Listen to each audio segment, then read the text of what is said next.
Woohoo.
What's up, kids? Let me clean the desk.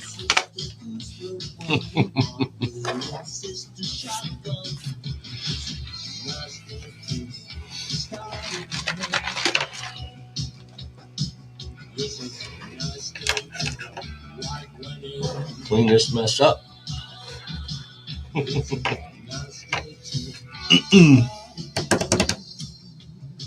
It's a nice day to grade records. We'll wait till we get some folks gathered. We're a little early today.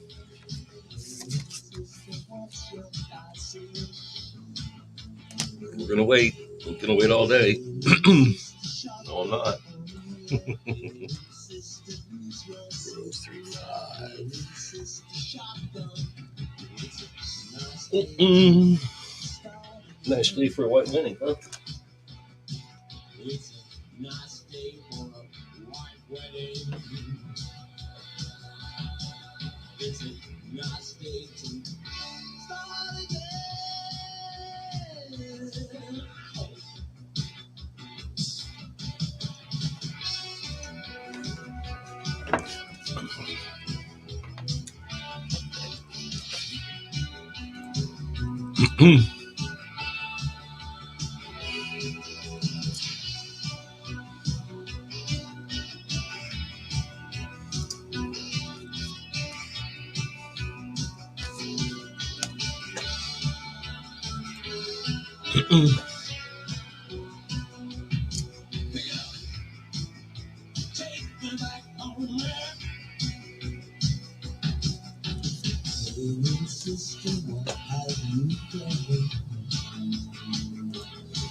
There we go. People checking in already. I guess we better get started, huh? Well, good morning. Happy Friday. My name is Bill, and we are here live at Bold Tracks Records in Clearwater, Florida, where it's a beautiful day. It's going to be a beautiful weekend. We got a big seafood blues festival going on this weekend. Going to be good times. Anyhow, we're going to be here till 4 o'clock today. Well, I don't know. We'll see how it goes. But we're going to be grading vinyl records. And that's what we do here all day. We entertain the world on your favorite social media platforms, showing off our fine art of grading vinyl records, which actually is a real job. And I got one. So anyhow, let me get through this one real quick. We just got set up here, throwing some warm-up pitches, if you will. But I'm getting everything all set up so we can tear right into it. All right, that is okay. That's not generic, is it? Generic label cover. So, again, we have a pretty basic process that we go through. Let me get this real quick. Generic label cover. We have a very definitive process that we go through with every record that we're entering into our inventory here at Bull Tracks Records. 2940. Again, let me close this out real quick. 482. 953. So, how you doing? Whoever you are, wherever you're at, we appreciate you jumping on board today. Big old Friday broadcast. Anyhow, what we do here is we grade vinyl records, and we do it all day long. We have fun doing it. We're listening to some great music. It's the Classic Rock Party channel on Sirius XM. Yeah, maybe we'll flip that on later. But anyhow, what we do first is yank the vinyl out of the sleeve, out of the cover, out of the jacket. And we start a process. First of all, we're looking at the label, and I'm going to find and identify a catalog number. It's going to help us get started. Now, I'm using a website called discogs.com, which is the universal headquarters for all things vinyl. It really is. All the information that you need, all the different versions, variations, we have it. We can find it. So what we're going to start first is this band Zapala. And I Need You, 12-inch single. I've already identified it here in the directory at Discogs via their search engine. Again, just using the catalog number.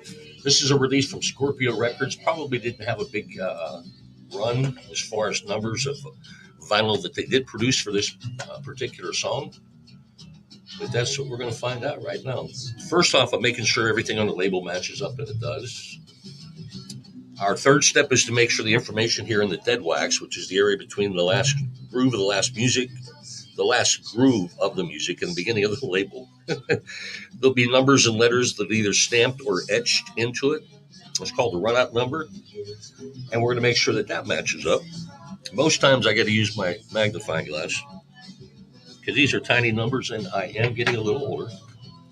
So we've matched everything up, catalog number, label layout, and then dead wax information. So we have a perfect match. We know exactly what we're putting up for sale, and you'll know exactly what it is when you purchase it.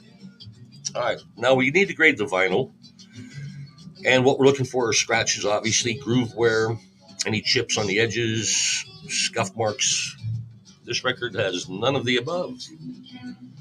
This record has, it's been played one time, this side. You can tell the difference between the two sides, which one has been played. But because it has been played, it still has been well cared for. I'm going to give this a VG+, which is the third highest grade that you can give for vinyl. And again, and most of the stuff that we've been going through here over the last week have all been in the VG+ near mint range. This is no exception. All right, so we're going to stuff it back into this generic cover. Super generic. What the hell is this? Oh, super generic cover, and that's okay because none of the value comes from the cover. It's all based on the vinyl. But we still grade the covers, let you know exactly what you're going to be getting. This, again, is just a total generic cover. No identifiers as far as the artist and the band. So to help our shipping department, I'm going to put an inventory sticker on that. But that's the whole process right there. Let me generate that inventory number real quick. We do have the chat rooms open at all times. I don't know how to do this TikTok one, I don't think, no.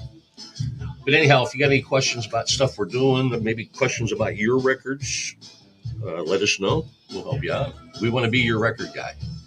493. All right, now what I'm doing is taking a 10-digit number that we use for our inventory system. It's not alphabetical order. It's not chronological order. Strictly numerical.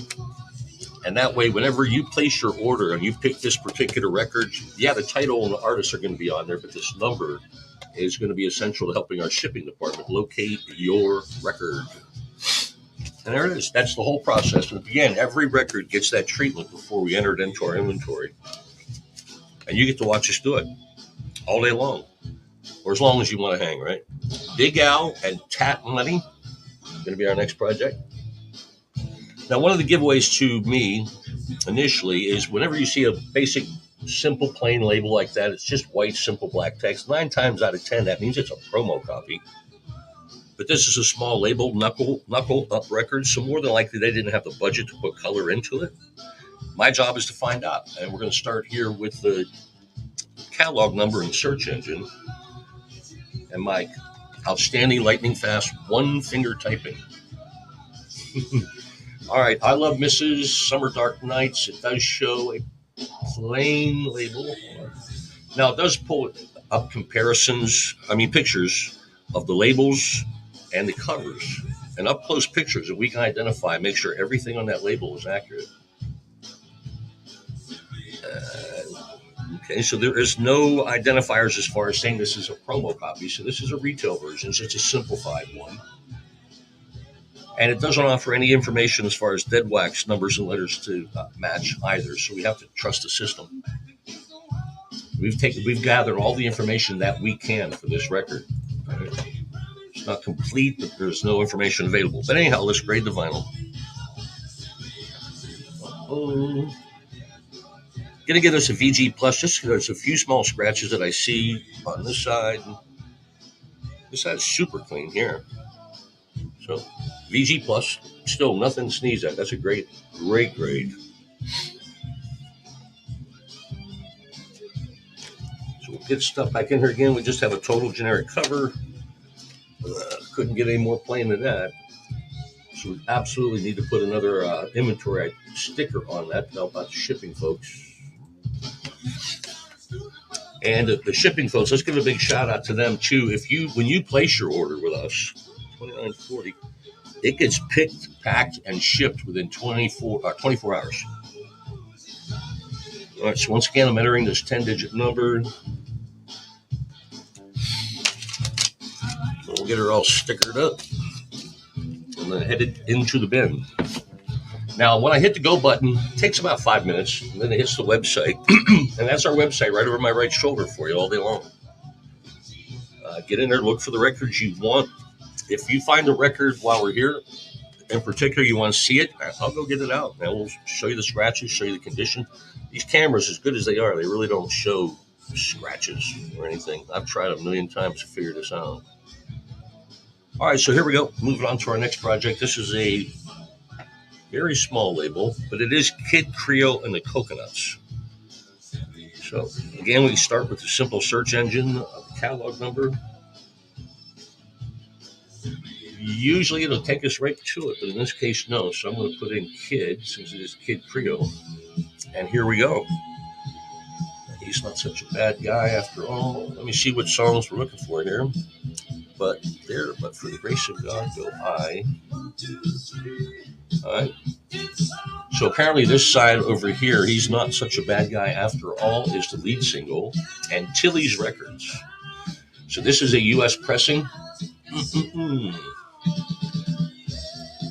Tilly's, going to see the ZE here too. Sometimes there'll be two different logos, sometimes three, of a record label and a production company, in this case, that have combined to put the efforts to put this together. So they're both identified on the label. That's something that we're looking for in this search engine here at Discogs. Make sure all those little details all match up. And we have a super match right there. The other side, pretty much an automatic. All right, so we have a match there. There is no dead wax information available to compare. So we'll go ahead and move forward, get this thing listed.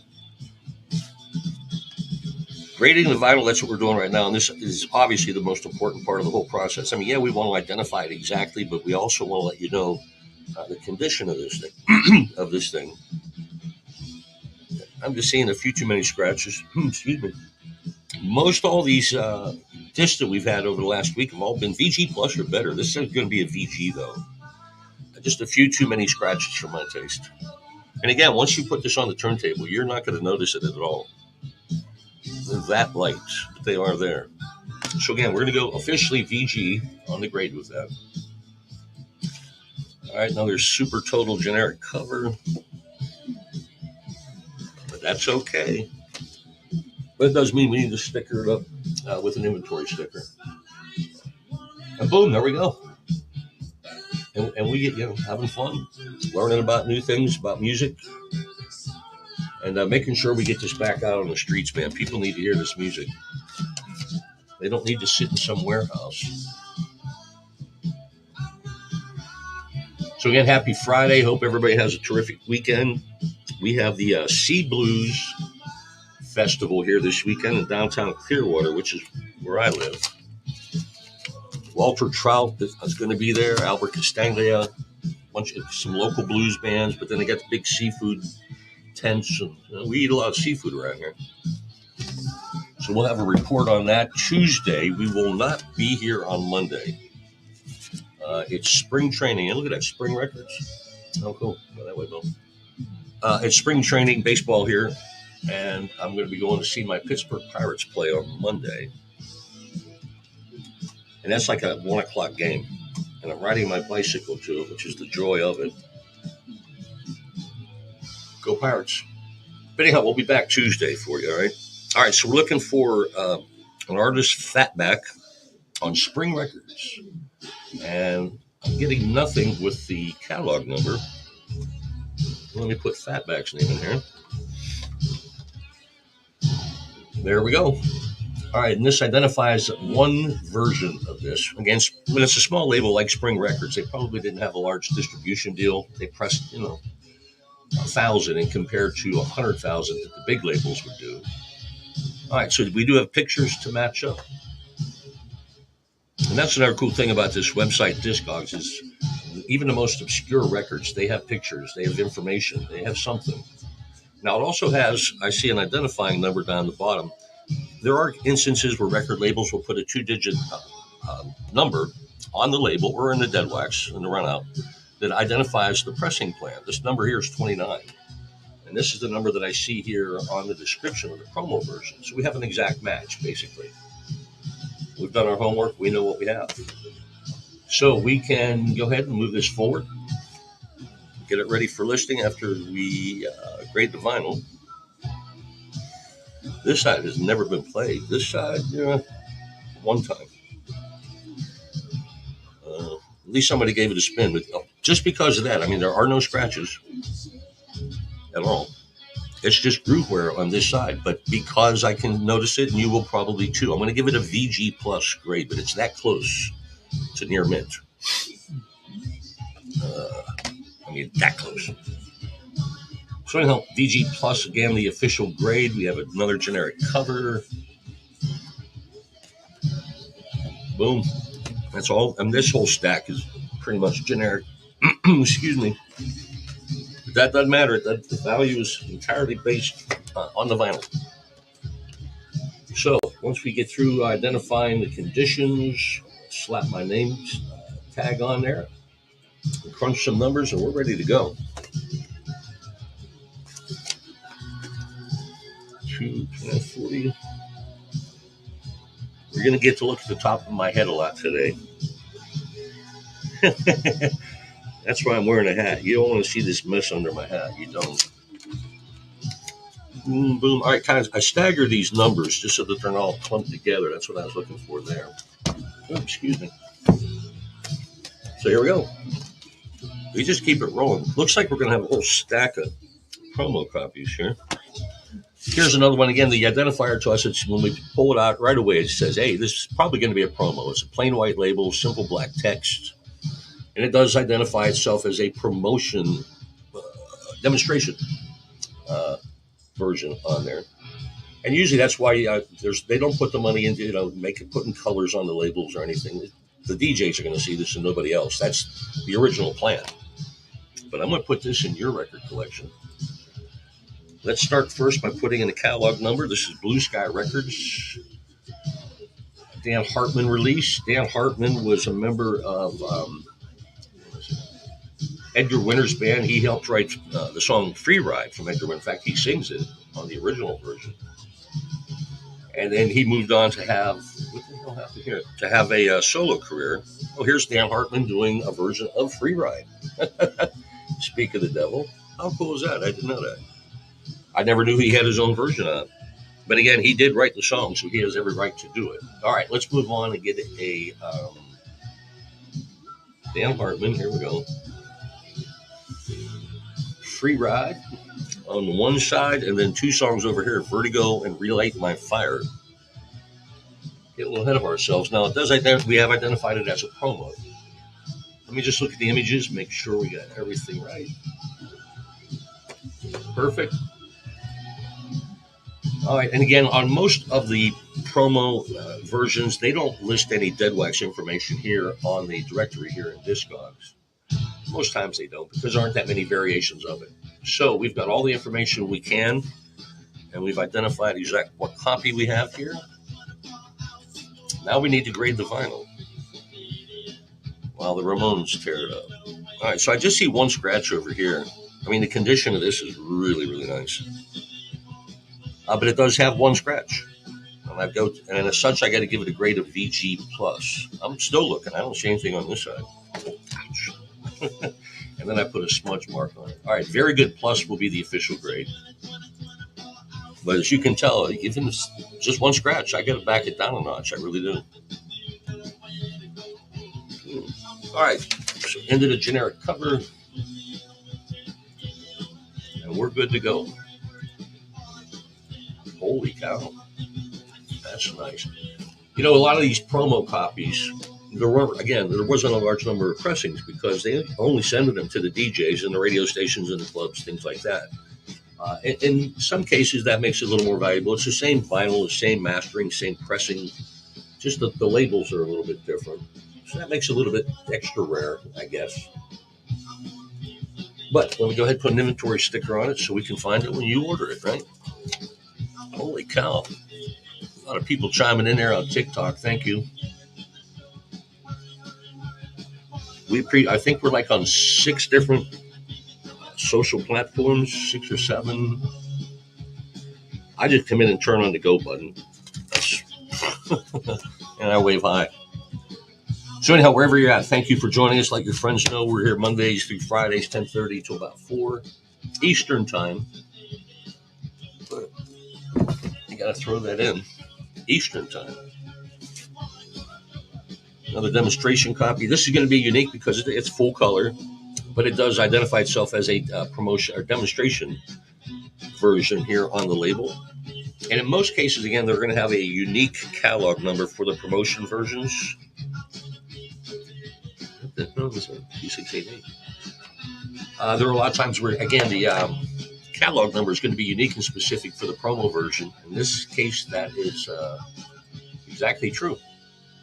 Denise Williams, Never Say Never, takes us directly to the promo version, just with that catalog number. So this is going to give us a little bit more information. Let me look at the full color pictures first of the label, make sure that they match. All right, and this one's going to offer information here in the dead wax, a simple runout number. It begins with basically it's a prefix for the record label, then the catalog number, and then the pressing plant. Move that out of the way. G1.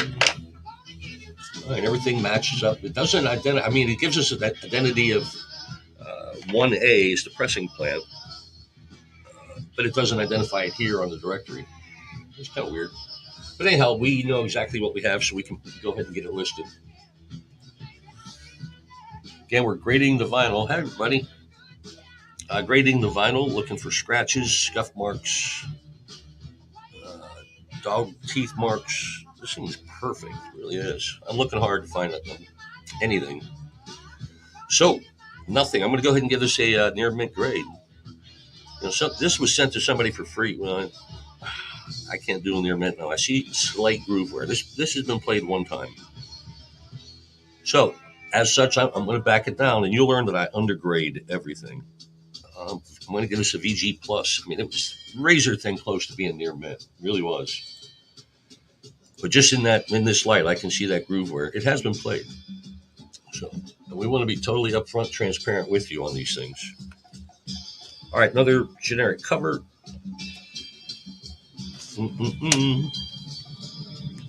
So you betcha we're going to have to sticker it up.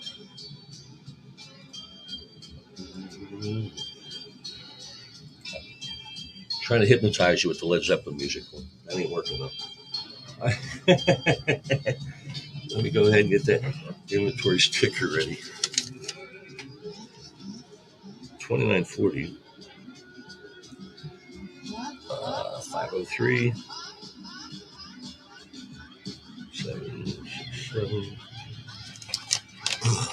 And thank you for joining us everywhere worldwide. We are here in Clearwater, Florida,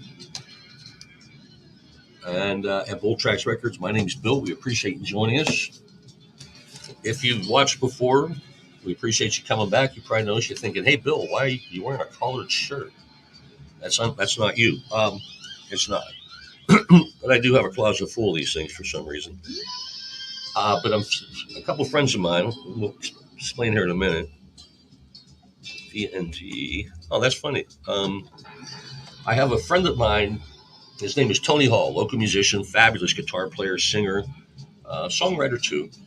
And he teams up with a guy that a lot of people might know. He's the original drummer for Bruce Springsteen's E Street Band. And he's in the Rock and Roll Hall of Fame. Vinny, Mad Dog Lopez, lives here in the area in the winter. And these two play together, and they're playing tonight at a restaurant called Seaweed. And that's right down the street from me. But it's kind of a classy joint. So that's why I wore a collared shirt today. They're playing, well, the point is they're playing at Seaweed, Tony and Vinny, from 6 to 9 tonight. I'm just going to head straight there after work because it's going to be crowded.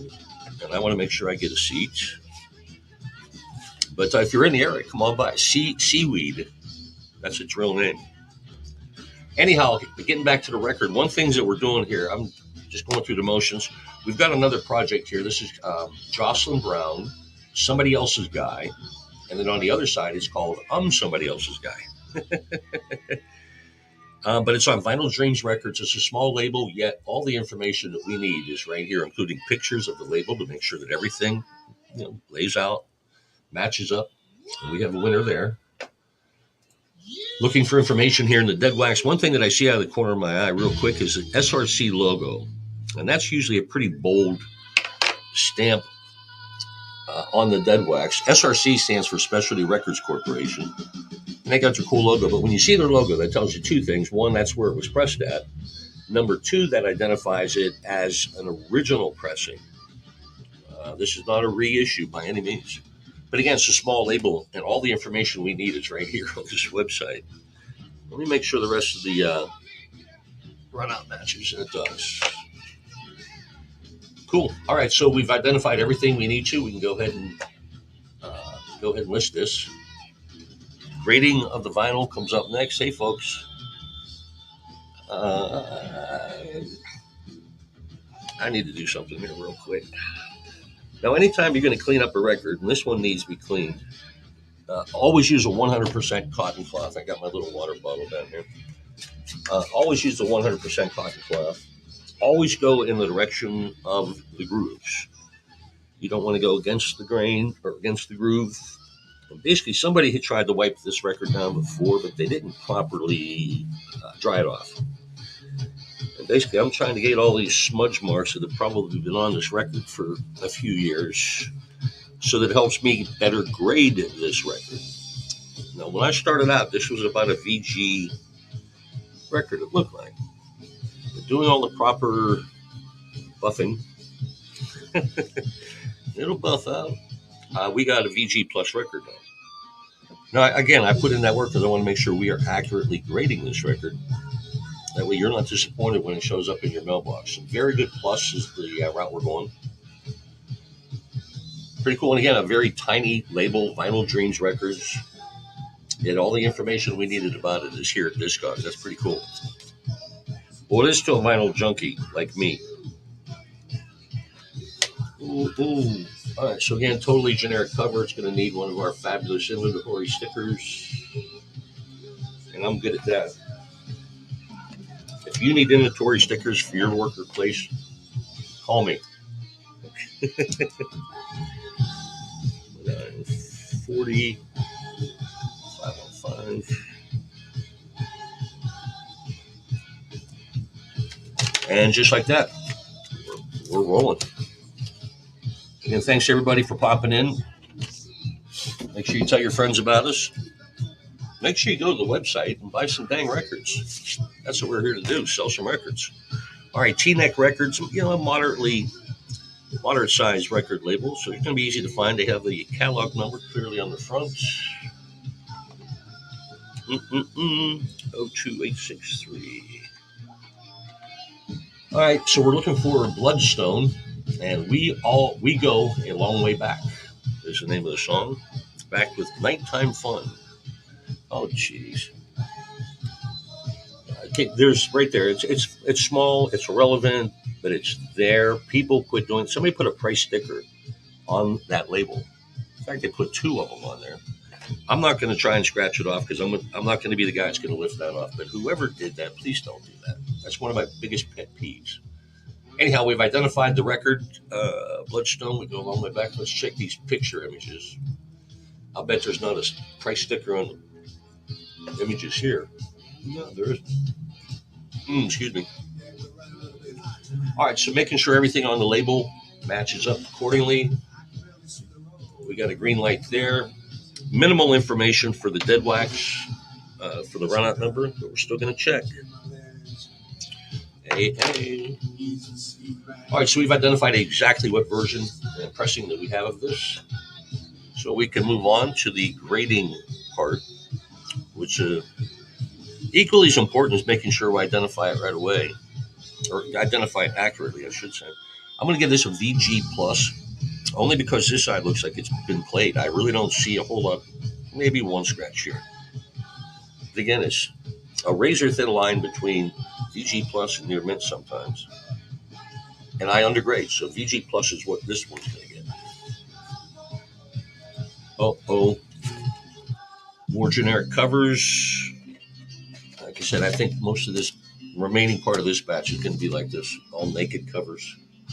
But hey, it's got a cover, right? Or jacket, as some people call it. All right, we've crunched the numbers. Let me generate that inventory number. And we can keep rolling. Happy Friday, everybody.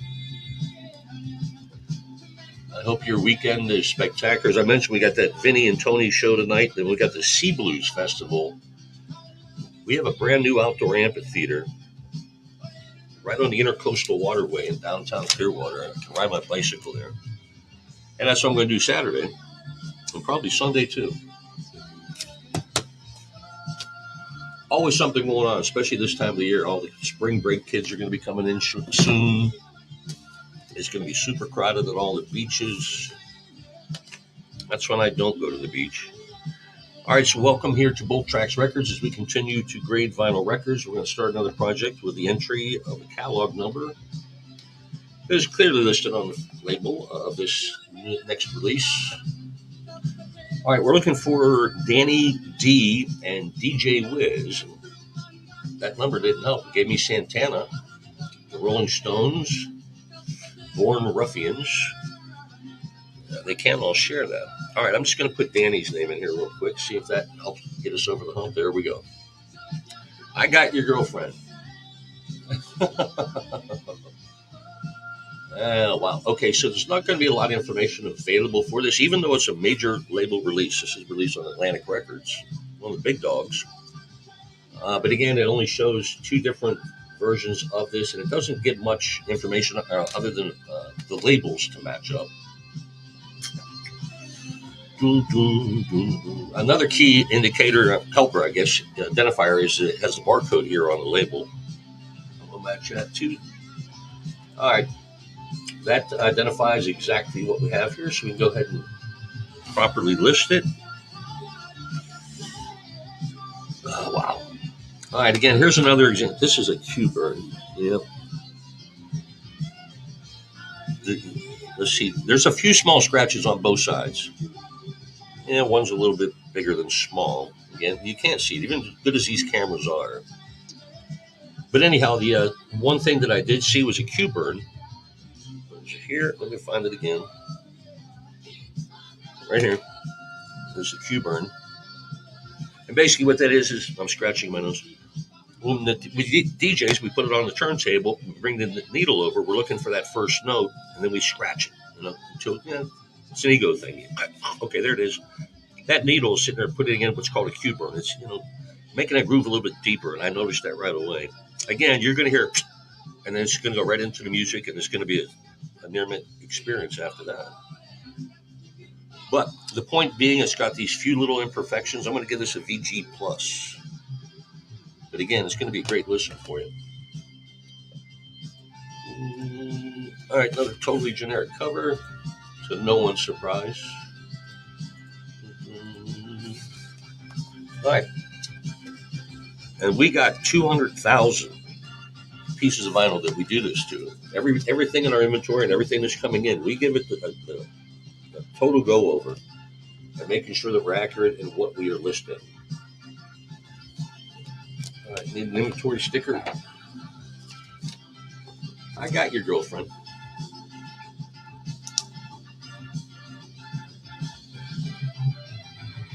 508. 94. Sorry, I had to clean my desk there. We get a lot of dust in here. And it's basically from these record covers and sleeves, especially the paper inner sleeves that have been sitting around for a while. I feel like Pigpen, that character from Charlie Brown that's always got the dust thing around him. Isn't that his name, Pigpen? All right, so let's get on to our next project, Tony Terry. This is going to be a retail version because I don't see any identifiers as far as being a promo. So let's just get started with the catalog number. 07461. So we're using a search engine here on a website called discogs.com. And that's, we enter that catalog number, it takes us directly to the pressing we're looking for, hopefully. Now we have a couple things we need to check first, make sure the label layout is identical. There's a barcode here on the label that's going to help us a bunch. 461, because that gives us another thing to identify and match up. And there's also some dead wax information. So obviously this is going to be a retail version. Let's see. Herbie Jr. is there. All right. So we know exactly what we have. We can go ahead and list it.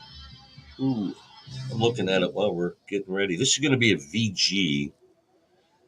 Just based on what I see here. I hope the other side is okay. There's a lot of groove wear. And again, it's just centralized on one right there. You can see that one. And that's why I showed it, because I know you're going to be able to see that. Just there's some scratches over here, mostly in the dead wax area. But again, it's that groove wear there that's going to give us a VG grade. It is noticeable. And there are a few small scratches there, too. But again, a VG, you know, there's going to be some light groove wear, a couple light scratches. And no identifier on the generic cover, so yeah, we're gonna sticker it up.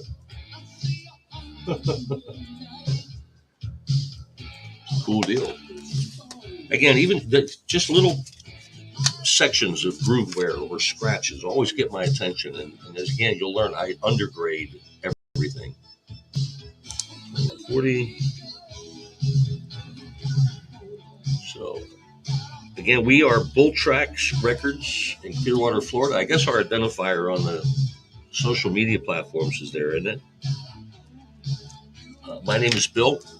I'm scratching my nose. I'm not picking it. And I'm stickering up records. Oh, it's magic. No way. Hold on a second. I got a quick message here. How cool. That works for me. All right. I'm going to have to respond to that. I'm going to do a refill of the records here. I got my backup entertainer. I didn't mean backup. I meant you're my co-host. Sorry, dude. But anyhow, this is Mr. Grinch. He's like a click track, man. He's going to keep the beat rolling. Give me 2 minutes.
get some records.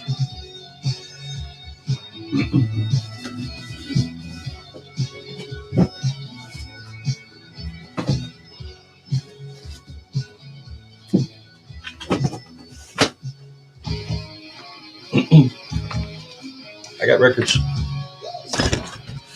Woo, he said. Excuse me.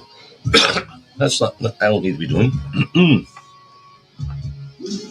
At least I'm not burping, right? Although I can do that. Hey, a couple new people chiming in. Thank you.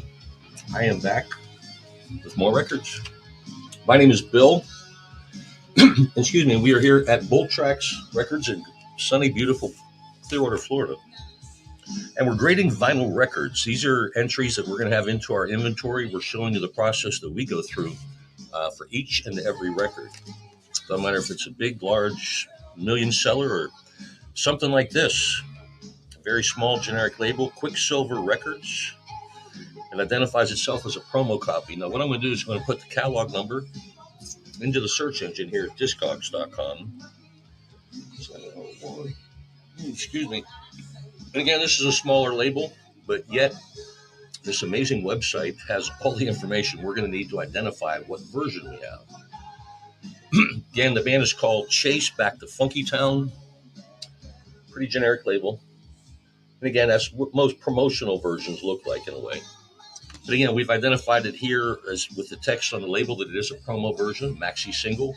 There are some pictures that we can compare it to, and I want to make sure that these words, promotion copy, appear on the label. Now, the version we're looking at here does not have that. That's how in-depth this website is. This is a very small, obscure song release, and yet they have 3 different versions of it in here. Holy cow. Now here, the promo version is identified in the directory. I want to make sure the text images match up, and they do. That's what we're looking for. Again, it's as simple as the 4 words promotion copy, not for sale 5 words, that make the difference. Just little things like that is what we're looking for to make sure we have an exact match. And we do. No other information as far as etchings or stamps in the dead wax area to compare it to. So we're going to have to trust the system. Move on. Hey, appreciate you joining us. I saw ding. Hold on.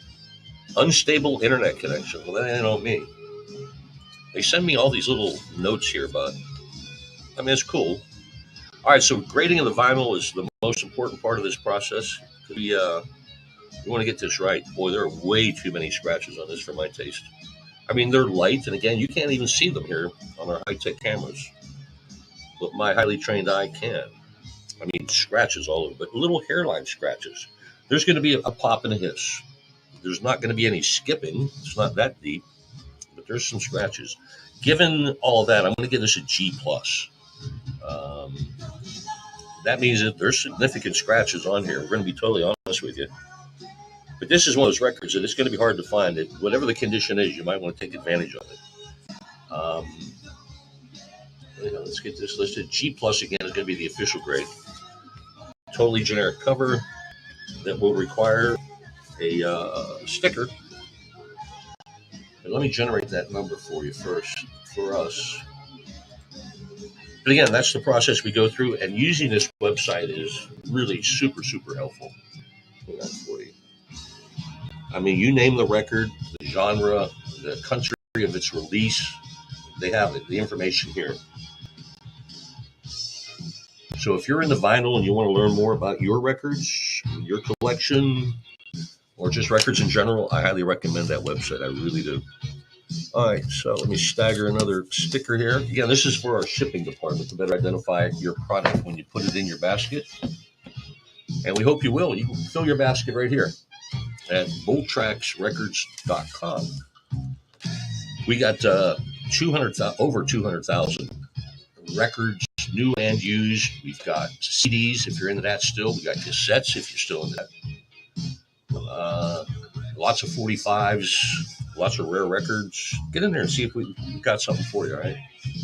All right, we're starting our next project by entering the catalog number, which is clearly identified on the label. Dave Tech Nice in a promo version on BVG Records.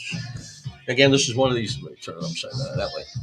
This would be one of those records you're like, nah, you're not going to find the information on that. Well, I just put in the catalog number, and it shows me a retail version and a promo version. And this is the promo version. It's identified here on the top of the label. But again, that's how in-depth this website is. All right, so it's going to give us a couple pictures of the label, which is important. I want to make sure that the layout's all there. This also includes the barcode on the label, which is, again, extremely helpful, and that matches.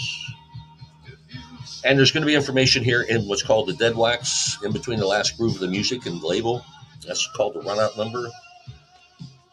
And we're looking for a couple identifiers. One's going to be a master disc stamp, which I quickly see there, and making sure that everything else matches up, and we do have a winner. Again, being a promo copy, there weren't going to be many variations of it. So we can get ready to get this listed. Hope you're having a great start to your Friday and a great start to the weekend. Hope you have a terrific weekend. This is really good shape. But that's not an official grade. I'm going to give this a VG+. I see just a few small scratches that will prohibit it from being a near mint record, at least in my eyes. So again, the overall grade VG+, which is still an exceptional grade. I wish I was VG+. I would be happy with that, but I'm a G+. All right, so let's get it back into its generic cover. Totally generic cover, which will require an inventory sticker. This is where the fun really happens here. This is what people tune in for. The marking of the Post-it notes. A crowd pleaser. And we have a small crowd gathering today. Thank you. 4807. We do have the chat room open. Everybody but TikTok. I don't know how to do that yet. But if you got any questions about records that we're previewing or one of your records, man, hit us up. Or if you're making a purchase from us and you say, hey, Bill, that says VG+. Will you go get it and let's put an eyeball on it together? I'll do it for you because I want to be your record guy. All right, we're getting into a batch here. It's going to have some generic label covers. Well, just a couple. So let's get started on this one. Entice is the name of the artist. Wild Pitch Records. I see a catalog number. We're going to use that to get started. Boom, boom, boom.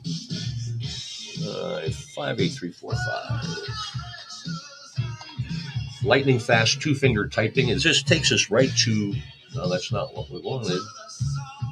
Maybe it is. Hold on. No, that's not what we're looking for. How did that happen? All right, let's try this again. 58345. Maybe if I put in the right number, that'll work. All right, that simple catalog number takes us right to a version of Sure You're Right by Entice. U.S. pressing doesn't identify where it was pressed at. Oh, it does. SRC. So here's one thing I need to look for is the SRC logo, which I clearly see here. SRC is Specialty Records Corporation. Their logo is going to be a sideways S with the R and a C inside the circles. That identifies the pressing plan, and it also lets us know that this is an original pressing. They did not do any represses there or reissues at the SRC pressing plant. All right. And then everything else matches up here in the dead wax too. So we have an exact match. Let me look at the label just one quick moment. All right, we're good. Totally good. But again, that's the attention to detail we put into each and every one of these pieces to make sure that we are accurately identifying which one it is, what version, what pressing. This has never been played. That's a shame. Never been played. There's no visible signs of wear on this at all. So it gets to be a near mint. Now you're saying, hey, hasn't been played. That makes it mint. No, at least not here. Whenever a record has been opened and exposed, it loses its mint status with us. It needs to be in a shrink wrap, totally sealed, and then I'll give it a mint because nobody's touched it. We know for sure it's mint. There's no guarantee. I mean, I can tell. But hey, I'm old. There's no guarantee. This is a near mint record. That's how I'm going to list it. But I've just shown you that it's, I'm not going to say that word, mint, but it is. But near mint, good for me. Generic cover. No, this is a generic cover with a label sticker, record label sticker. I'll show you what that is once I get this in. This is the hardest part, really. Getting these suckers back in sometimes. It's a generic cover, but the sticker here is put on together by the record label. So it's got a label sticker on a generic cover, is what I mean to say. You got me? Generic cover, label sticker on the front. I'm even going to give it a grade VG+. This is a real good shape. And we don't need an identifier because that thing just screams and types. We know which one's in there. So again, that's the process we do for each and every entry into our website. And you witnessed it. You've seen it happen. All right, I'm going to close this one out. Again, thanks for joining us. A couple new additions. Hi, I'm Bill. We're here at Bold Tracks Records, Clearwater, Florida. Ready for the big weekend. We have what's called the Sea Blues Festival this weekend. Starts today. And tomorrow all day, Sunday all day, we have a beautiful new amphitheater in downtown Clearwater called The Sound. And they got a big green area. They're going to have all kind of food trucks doing seafood and stuff like that. A lot of great bands, both national, regional, and a couple local bands. And it's a bicycle ride from my house. The best part. All right, so we'll have a report on that Tuesday. Right now we're trying to find a record here. Started out with the catalog number. That got us nowhere. Oh, 700, that's why. All right, here we go. Tasha Thomas, Shoot Me With Your Love. Shows two different pressings here. We have a retail version in front of us. I don't see an identifier that says anything about promotion or demonstration. So first step first, make sure everything on the label matches up. Here we have, this does not match. We have a different font size from what I have here to what's on the directory in this version that we just looked up. But again, I mentioned there are two of them. So let me pull up the other 12-inch. Again, this is Orbit Records. All right, this identifies as a repress. So the label matches up. Let me look at the other side. Hold on. Extends. All right, so everything on the label comparisons match up. There is some information for the dead wax for the run out. Let me make sure that matches up. RE878. All right, I feel better now. So we've matched this thing up perfectly. Let's go ahead and start the grading process. Again, we're looking for scratches, groove wear, cue burns, scuff marks, water stains that we can easily remove, fingerprints, we can remove those. I just see one small collection of hairline scratches. I don't know how that happened. But that's nothing that's going to affect the playing surface at all. I'm going to give this a VG+. This side here is super clean. But again, it was just that one small section there. I'm going to give it a VG+. Because that's what it deserves. Now, we do have a generic label cover. Orbit Records, again, not a very large label, and I'm going to guess whenever they have their own custom 12-inch covers, that's pretty much the bulk of their business. But this is printed. It's not a sticker. But we're still going to list this as a generic label cover. And it's in VG shape, too. All right, and again, the title of the song is up there, so that's going to help our shipping department identify your product. All right, let me get this closed out. Get back into some more promotion versions here. Again, the giveaways to us, this is a big label. This is A&M Records, and it's got this plain white label with the simple black text. Now, one thing that A&M Records, they do, let me turn it up so you can see it. Down here in the bottom where the A&M logo is, it'll show what side it is, in this case, side 2. On the other side, there's going to be a single letter. In this case, it's going to be Y. That is going to identify the pressing plant for us. But again, it's a promo version which is going to keep it limited. There's not going to be a lot of pressing options. So let's start with the catalog number. Boom, boom, boom. We're going to enter it into the search engine here at discogs.com. And this number is specific and unique for the promo version because that's the only thing that appears in the search engine. You bet. All right, so this is what we're going to click. This is going to give us limited information too, though. The only thing we're going to be able to verify is the label and layout, font size. This is a go. And I'm also looking for that Y at the bottom, and that identifies here as well.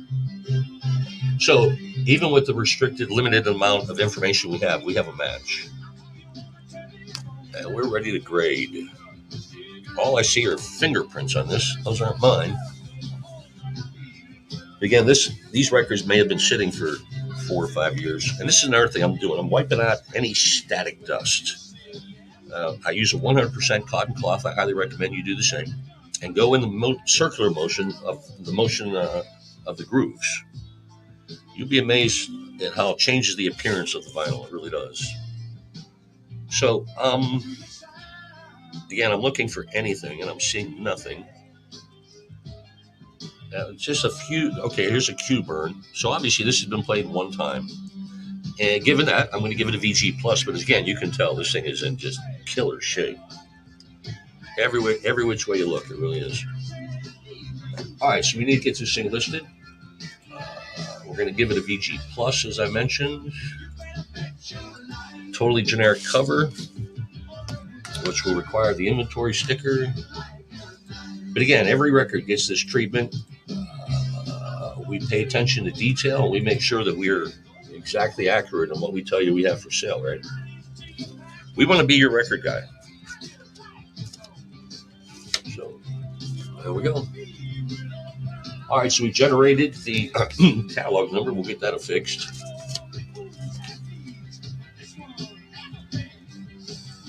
At 4532.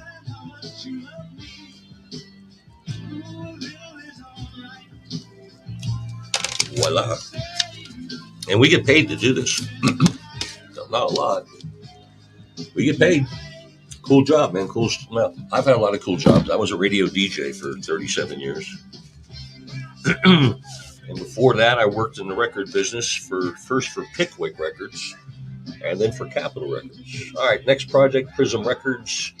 The artist, Pure Energy. I'm going to take the catalog number and put it to work for us. Okay. All right, so again, we're looking for Pure Energy Love Game 12-inch. Let's see. Going to be a couple. I'm here. Sorry, I have to verify that I'm here. What do I have to do? Dance? Wave my arms around more? Something? Anyhow, let's get back to what we were doing. Prism Records, Pure Energy, Love Game. We got all that. Catalog numbers gave us 2 different pressings. Let's investigate this one first. First step is, again, make sure everything on the labels match up. We got a perfect match here. Our third line of defense, making sure everything in the dead wax evens up. We're looking for little indicators like Herbie Jr., who mastered this record. He etches his name in here. He also throws in a couple. He throws in some little phrases and says M&M Hot Mix that he etched in there. But again, all the identifiers here in the dead wax I'm looking for are here. So we have a perfect match. Okay, so we have a perfect match. Let's get this thing graded and into the system. Hey, more people. Hi. Thanks for popping in. We're here in Clearwater, grading vinyl records, having a big time doing it. Getting ready for the weekend. Hope you are too. I'm going to give us a VG plus. I see a little bit of scratch on the groove here. That's not groove wire. That's a scratch. Excuse me. This side looks super duper. But again, it's just that one small thing that's going to keep it in the VG plus department. And I like that. That's still an exceptional grade. Always consider the VG Plus records because, again, it's just a minute difference that we saw on this particular release, and it's most of them. One small thing on one side to keep it from being a near mint record. Now, it's also going to be a little less expensive because it is a VG Plus. I'm a frugal guy. I'm always looking for a bargain. These things are bargains. They really are. And if you have a question about any one that we have listed as a VG Plus, I'll put it on the screen here. We'll compare it together, all right? I'll let you see it. All right, we got a generic cover that's going to need stickered up.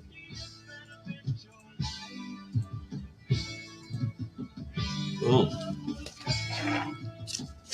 Like a knife. 40, oops, make that cleaner. Putting the 10-digit number here, which is going to get us an inventory number.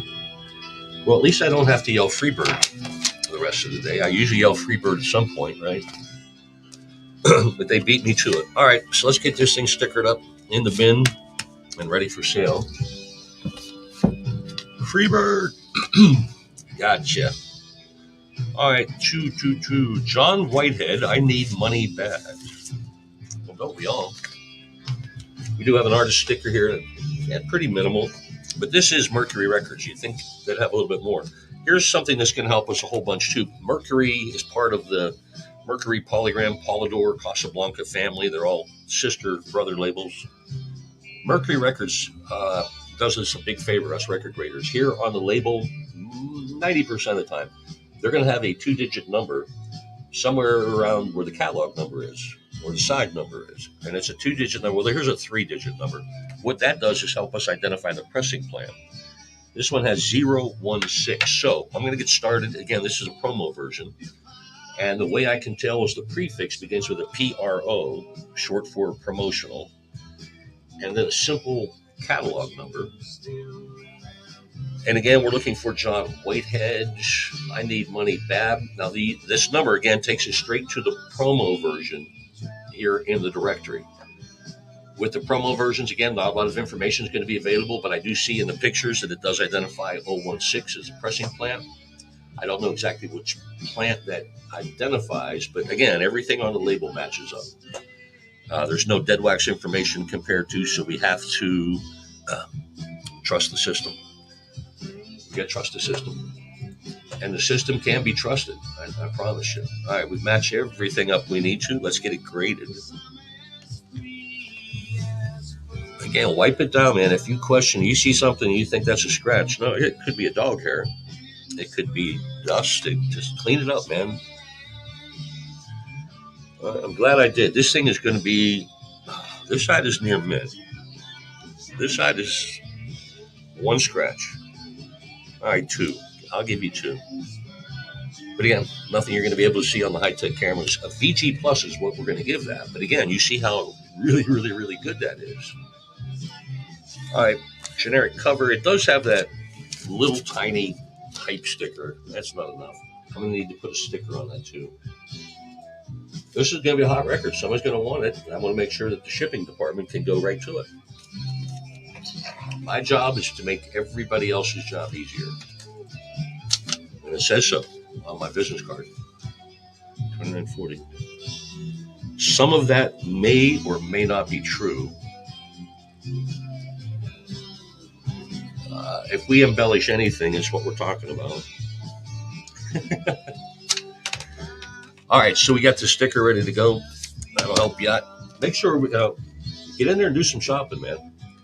Anytime you place an order with us, too, by the way, it gets picked, packed, and shipped within 24 hours. How long it takes to get to your house after that, it's up to your post person. Postman, postwoman. All right, here we go. Kiddo. She's got the body. Now, again, the thing that identifies it as a promo thing for us, again, it's just a plain white label, simple black text, but it does say there at the top, promotion only. Somebody wrote all over that, didn't they? They did. All right, so we'll mark that in the comments. But again, we're going to be able to, with this specific catalog number, zero in on the exact promo version that we have. 1, 3. And the number that we have shows 3 different pressings. One of them is a promo version. Again, we've already identified that as a promo version. And like most promo versions, there's going to be limited information available, but the labels do match up, except for this handwriting. Everything else is a perfect match. So let's get it listed. From Kiddo, she's got the body. We have a record here is in VG plus condition. Just a few small scratches on this side. I saw 3 or 4 over here, especially on this side. But again, very light hairline. I'm going to give it a VG plus. Clearly a VG plus. Clearly a totally generic cover. Freebird. Zooming in on this. All right, crunching some numbers. Let me generate that inventory number. But that's how we roll all day long. We're here Monday through Friday, 10:30 till 4. Where are we at here? 5:46. I didn't feel 100% yesterday, so I stayed home and rested and relaxed. And did all that. Monday we're going to be at a baseball game because it's spring training here in Florida. And my Pittsburgh Pirates are playing 5 miles from my house against the Toronto Blue Jays. I ride my bicycle, take my ball glove, ring my little bell, almost like Pee Wee Herman in a way. But anyhow, we'll be there at the game Monday. All right, so our next project is Pamela Stanley coming out of hiding. One thing that I see real quick is the SRC logo. It's usually by itself pretty bold. Again, that's helping us identify the pressing plant and the fact that this is going to be an original pressing, not a reissue. Let me get started with this catalog number. Pamela Stanley, 96923 is what I put in. So again, there's a bunch of other versions of other artists showing. Iron Maiden, Throbbing Gristle, I don't think so. Let me put Pamela's name in here. Let's see if we can get this over the pump. No. That's very odd. All right, 096923. I got everything on here. What's going on? It's Mirage Records. All right, I'm going to go ahead and just take this number from the Dead Wax and kind of skip all the processes here. Getting ahead of myself. Should have been, no, I want this 46663. Holy cow. I've used 2 different number entries and I'm getting nothing, which is very odd.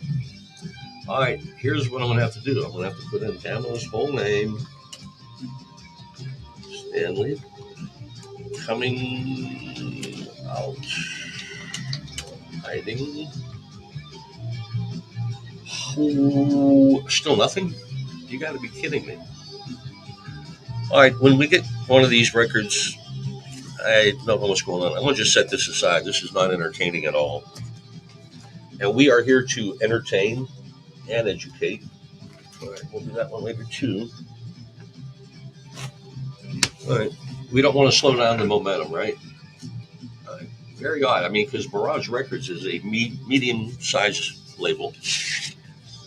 Whatever, we'll get to it later. All right, Eastbound Expressway is the name of this band, and You're a Beat. That's the name of the song. All right, so it starts with the catalog number into the search engine here at Discogs. 063. This is not, again, a large label. Probably limited with their releases, but we do find this immediately. This is a Canadian release, it says. So let me look into what's called the ring text. On the outer part of the label, the ring, there's going to be some text. And usually that's a bunch of legalese, addresses, phone numbers. This says manufactured in Canada. So again, the catalog number matches up with the Canadian release. We're not getting a whole lot of information other than a picture of side A, but it is an exact match. Again, it's a limited small label, Power Records out of Canada. We're not going to get a lot of information, but we did get some information, so we're able to get it listed. And we'll move forward with the grading of the vinyl. Bunch of scratches, some groove wear. I'm going to give it a quick spin on the cameras. You may see some. I mean, there's numerous scratches in there, but they're light. And it's got the groove wear, especially here at the end. That's interesting. But again, I'm going to give this a G plus grade. There's too many scratches for my taste. They're light scratches. You may hear a hiss or a pop. Certainly not going to skip. There's not going to be a lot of surface noise. Again, I'm giving that G plus grade because of the number of scratches, not the depth of them by any means. But that's why we're on here on the social media platforms to show you how transparent we are about our grading system and what we think about, what we consider when we offer these grades. Generic cover. Ouch. All right, let me crunch some numbers, generate the inventory number, and we'll get this thing flying into the bin. Flying into the bin. 940.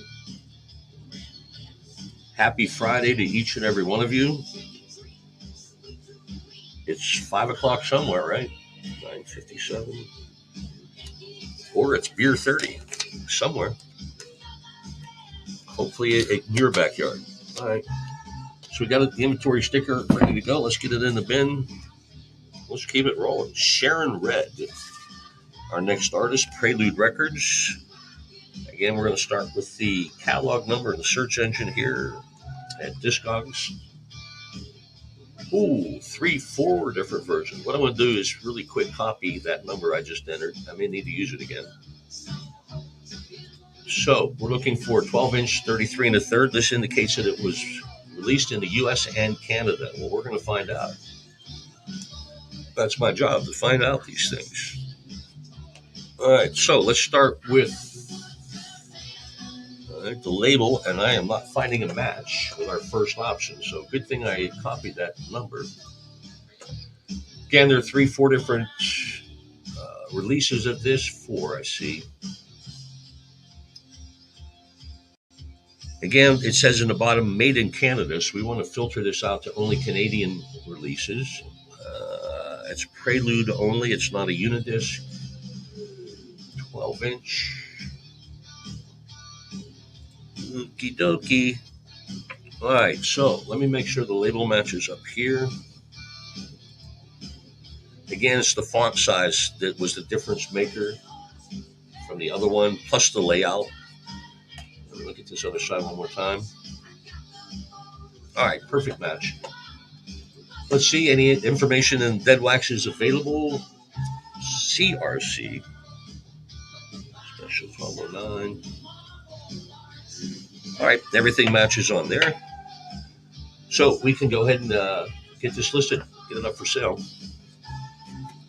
These records need to be played. That's why we're getting them back out there.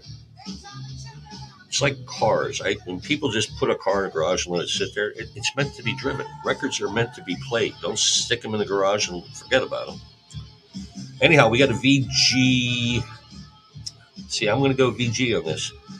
A VG plus would mean light scratches, but someone took care of it. There's a little bit more than light scratches on this, so I'm going to give it G plus. No, I'm going to give it VG. VG. No? Yeah. Yeah, I'm going to stick with the VG. Right. And we got a generic cover. It seems to be the norm here today. Again, appreciate you jumping on board. Hope you're having a great Friday. I'm having trouble getting a record into a basic sleeve. That's how my day's going. So, again, thanks for joining us. Hope you have a terrific weekend. Come to Florida, man. Come to Clearwater. We got a big seafood blues festival today, tomorrow, and Sunday. And 40, 5, 6, 11. Oh, that's right. The chili cook-off is tomorrow, too. It's a bar called Katiki at Treasure Island. And one of my favorite local bands, Two Lane Blacktop, will be playing tomorrow for the chili cook-off. I forgot all about that. But I got a blues festival right up the street from me with seafood. I'm going to go to that one. So lots going on this weekend. Hope you got an action-packed weekend too. Park Lawn Records. I've seen this record before, actually, the band Uptown, and I know I'm losing you because I question if that was the Rod Stewart song. And Faces, I know I'm losing you, but it's not. Well, I take it back. It is because it's written by Holland. Well, we're going to find out. Let's dig in first with the catalog number.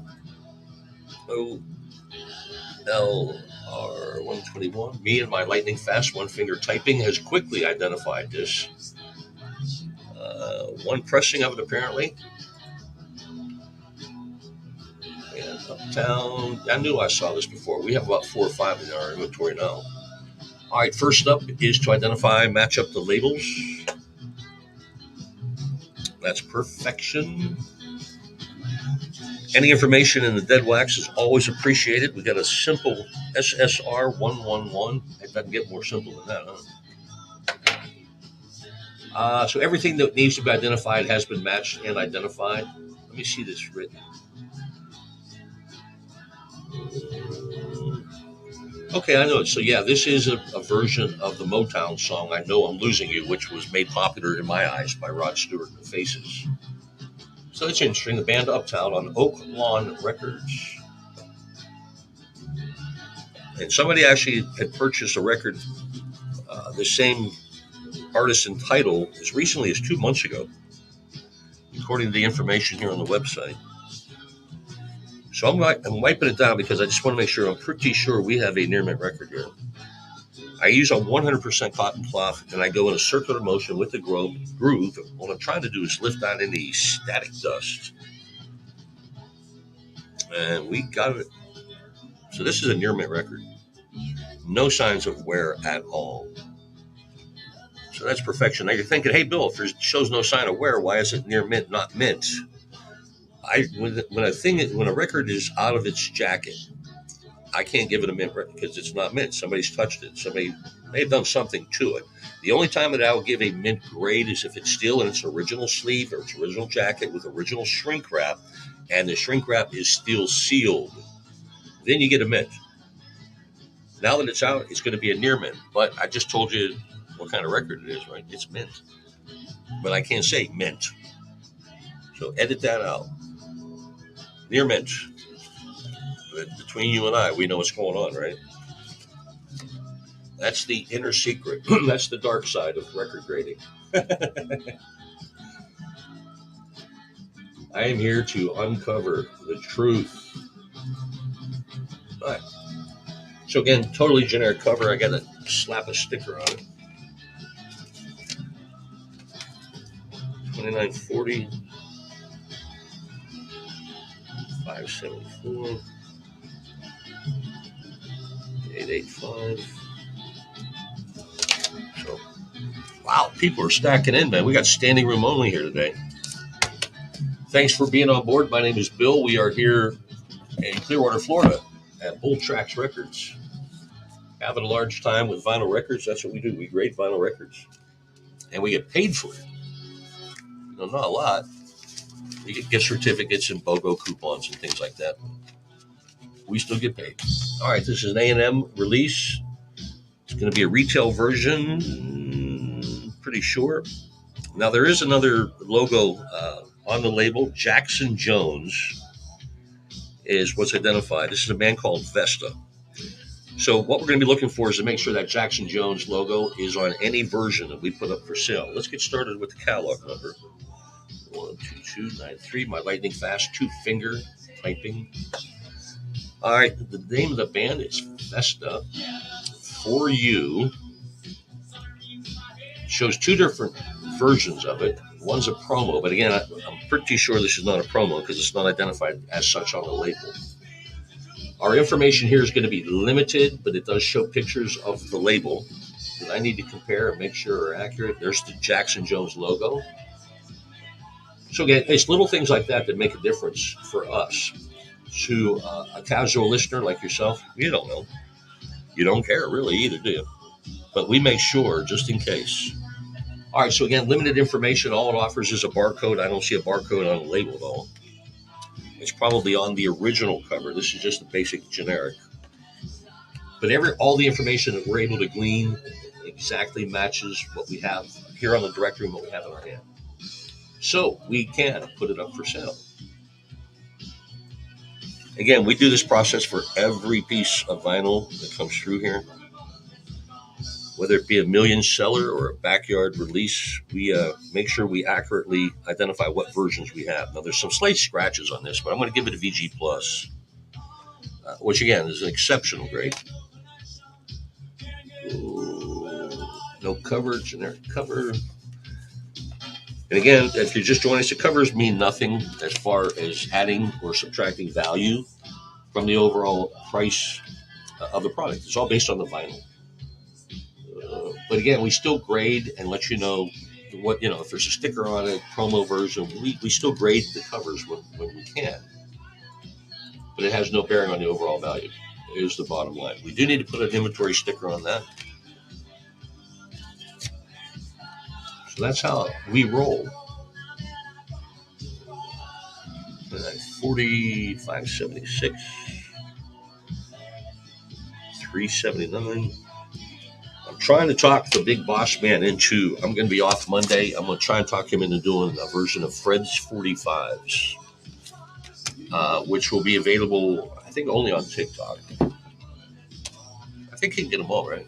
Anyhow, we'll find out. I'll be seeing him in a little bit. In the meantime, we're grading vinyl records here in the Fun and Games department at Bull Tracks Records. My name is Bill. Moody's Records. Again, has a small label on the Bronx, New York. The catalog number is L001, so I'm going to guess this is their first release. Minimal information about a very small label and a release from them, and I guarantee you it's going to be listed somewhere here in the Discogs directory. Never discount Discogs. The 125th Street Band.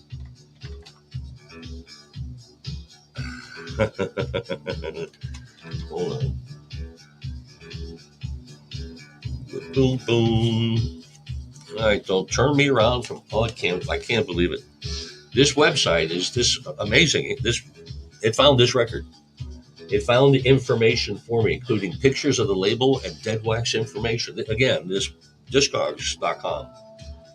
The depth, and the width of information is second to none. Continues to amaze me. All right, let's hit the pictures are matching up. Again, L001. What kind of catalog number is that? Information available in the dead wax includes a little saying. It says, "Don't turn around Moody's recordings." And sure enough, that is etched into all this massive dead wax. Again, this is mind-boggling. It really is. This is not even a blimp on the radar of vinyl, and all the information is here on this website. All right, so we've matched everything up. We've been amused enough. Let's get this thing listed. Shaking my head. All right, I see a few small scratches on here, but I'm going to give it a VG Plus. Just the fact that we found this record is mind-boggling. All right, VG Plus is going to be the grade, generic cover. We can move on. And that's another thing, too. With our website, everything is a guaranteed match with the descriptions that we give, the numbers that we give. Everything is always going to be an exact match. So let's get another inventory sticker. This is the fun part. Writing numbers. It's a 10-digit number that corresponds with our listing here on Discogs. It's like a controlled chaos back here. You TikTokers can see a portion of it. But we know exactly where everything is thanks to these handy little stickers. And we got a bunch of them, too. Every record in here pretty much has been stickered today. And that's because there are no identifiers here on the cover. Now, we do have one identifier there. It's generally known as a hype sticker. It tells you what the song, artist, some label information. That's what that is. But we need to get started with what's on the inside. Right away, identified as a promo version. It's a plain white label, simple black text. The word promotion is on the label, plus the catalog number begins with the prefix PRO, which is an automatic slam dunk that's going to be a promo version. Promo A, so let's put this extensive number in. 3. This number is going to be specific and unique for the promo version, apparently, because that's the only version that shows up here. All right, it's going to be limited information again available because it's being a promo copy. I do get a picture of the label. I'm going to make sure everything there matches up. Again, this is going to be a slam dunk. Anytime it's a promo version, there's maybe one, two pressings at the most. There's not going to be many variations of labels. There is no dead wax information available to compare it to, so we have to trust the system. How you doing? Trust the system. The system can be trusted. I mean, we've gotten all the information that we can. There's still some information here in the dead wax, but there was no comparative on the directory here at Discogs. All right, we're going to give this a VG plus. It's been played. This side's been played, but well cared for. This side, probably, maybe played once, but really smooth as ice over there. Again, a couple small scratches here. We're going to keep it at a VG plus. Again, generic cover. Now, again, it's a generic cover, but the record label, in their wisdom, decided to put the sticker on there so you can help identify it. Look over here. And that's going to help our shipping department, too. They can say, oh, there it is. Watch how daddy ball. Watch how daddy ball. Excuse me. We got it. If that's what you're looking for, we got it now. In the inventory here at Bold Tracks Records. The website is over my right shoulder here. And you can find 12-inch EPs, 12-inch long plays, new records, used records, 45s, pretty rare 45s too we got. If you're still into CDs, we got those. We even got cassettes. We're old school, man. And we got an amazing approval rating at like 99.67 out of 7,000 reviews. So we can be trusted for your music, rock and roll, vinyl needs, right? And we hope you will. All right. So let's get our next project underway. Actually, you know what I need to do? I need to get some more records real quick and get set up for the lunchtime stretch. All right. This is Mr. Grinch. He's my co-host. He's got good rhythm. He'll keep you amused, man. Y'all chat amongst yourselves.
Let me grab some records.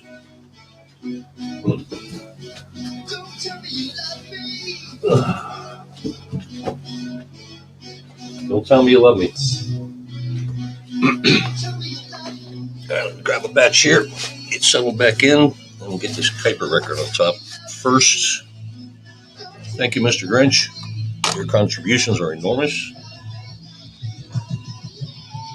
What do we got? My lifeline. Everybody's phone is their lifeline, right? Excuse me. I should have done that off camera, right?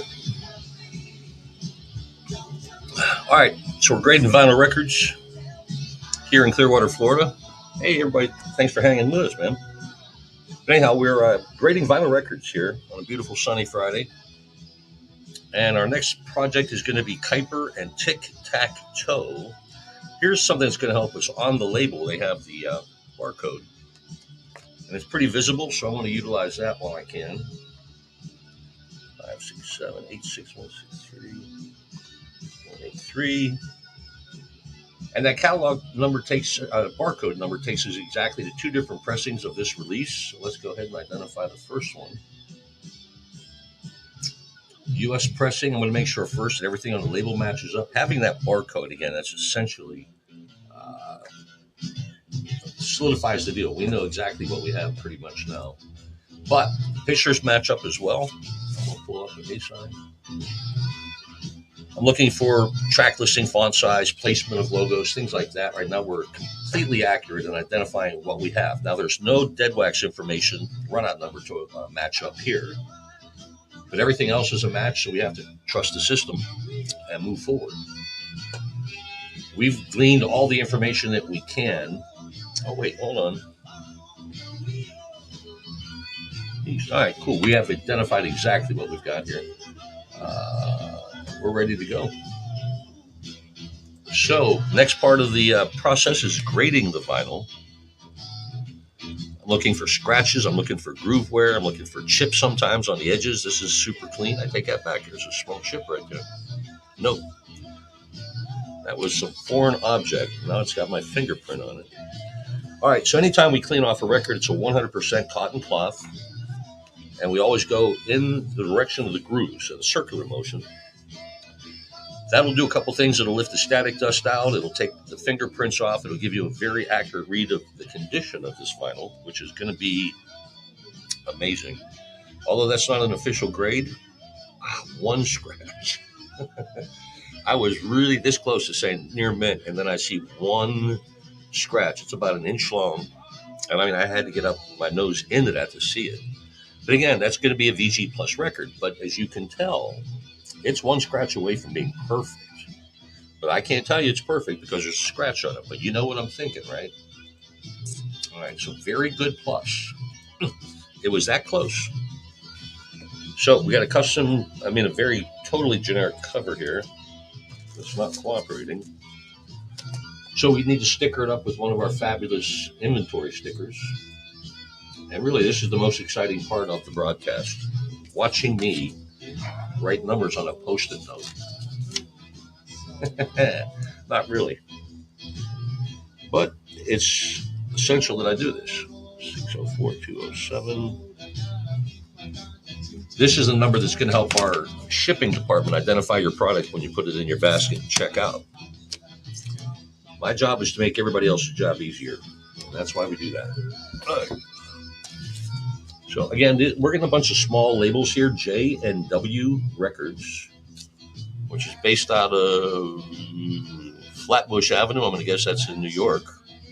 But what my job is to identify exactly what we got here. So I'm looking for a simple catalog number to get us started. J&W 059. W509. All right, so that gives us Breakfast in Bed by Jackie James. I need to find out what's on the other side here. That's the instrumental version. The number that I entered into the Discogs directory did not identify what I'm looking for right away. So let me put Jackie's name in here. Maybe that'll get us over the hump. Jackie Gleason. No, that's not who we're looking for. Jackie James. Now, this may be one of these instances, and it's very rare when this does occur, that we're unable to find a listing for it in the directory here at Discogs. And when that happens, I am unable to list this record. Now, here's the next step I'm going to take. I'm going to take J&W Records, add it into the Discogs directory, and it's going to show me all the releases from J&W Records that are listed. Let me copy this because there's a few different versions here. All right. So there's 3 different listings, 4 different for JW Records. Let me start with the first one. All right, Flatbush Avenue. That's the one we're looking for. They have 95 separate releases, but they do list it in numerical order. On this, let's see. Again, we're looking for JW059. Got to keep going. JW059. Jackie James. Here we go. Jackie James, Breakfast in Bed. We had to dig a little deeper, and we're unable to use it with just the artist name and the catalog number. But once we got into the directory for J&W Records, we're able to find it. Now, we're going to be very limited on information. 1 picture of side A, and that's a match. Again, no dead wax information to compare. So we have to trust the system. Trust the system. And the system can be trusted, as we learned. All right. But again, even the fact that they even have just 1 picture of this obscure record is mind-boggling. Hats off to Discogs for making my job a lot easier. All right, grading the record is going to be pretty simple. This has been played, but it's been well cared for. So I'm going to give it a VG plus grade. Ooh, and there's not a lot of copies of this available, according to the information I've gleaned here off the website. About 10 people have it either in their collection or for sale. So it's a very rare, limited pressing. And we did give it a VG plus, generic cover. Boom, boom, boom. So again, I hope you are having a terrific day. Thanks for being on board. My name is Bill. Peace. We are here in Clearwater, Florida at Bolt Tracks Records, getting ready for the weekend. A lot of music this weekend, well, at least for me. I got a couple buddies of mine playing tonight, playing from 6 to 9 at some swanky restaurant. That's why I'm wearing a collared shirt. I'm a total t-shirt guy, but today I'm going to be wearing the collared shirt. But the band includes a Rock and Roll Hall of Fame member who has become a friend of mine. His name is Vinny Mad Dog Lopez, the original drummer for Bruce Springsteen and the E Street Band. He's in the Rock and Roll Hall of Fame with the E Street Band. But he lives here in the winter, and he plays with a guitar player buddy of mine, Tony Hall. They call themselves the Hula Hula Boys. That's based on an old Warren Zevon song. So they're playing tonight, and then we also have the Sea Blues Festival in downtown Clearwater at our beautiful new amphitheater, Gas 12. And that's where I'm going to be all day tomorrow and Sunday. 54651. So if you happen to be in the Clearwater area, look me up, man. All right, so 2D Extreme is the name of this band. Cry No More, Gasoline Alley Records. Not a lot of information available for this. Although this is a fairly popular record. It's sold as recently as 2 months ago. All right, first things first, let's make sure everything matches up on the label. These pictures are not extremely in focus. So we'll have to work with that. Now, it does offer a barcode, but we do not have the original cover, so we're not going to have that information available to match. But the pictures on the label, everything there matches. At this point, we have to trust the system. Trust the system. Hey, people are watching. Thank you. And here, I thought I was just talking to myself all day. All right, we're going to go with a VG Plus for this record. Yeah, VG Plus. There's a few small scratches, but boy, this is a pretty record. Super shiny. Look, I can see myself on this side. I could comb my hair if I had any hair. All right, so all the information that we're able to get, we're able to identify what we have here. Let's get this graded as a VG Plus Again, it's one scratch that keeps it away from near mint. One scratch.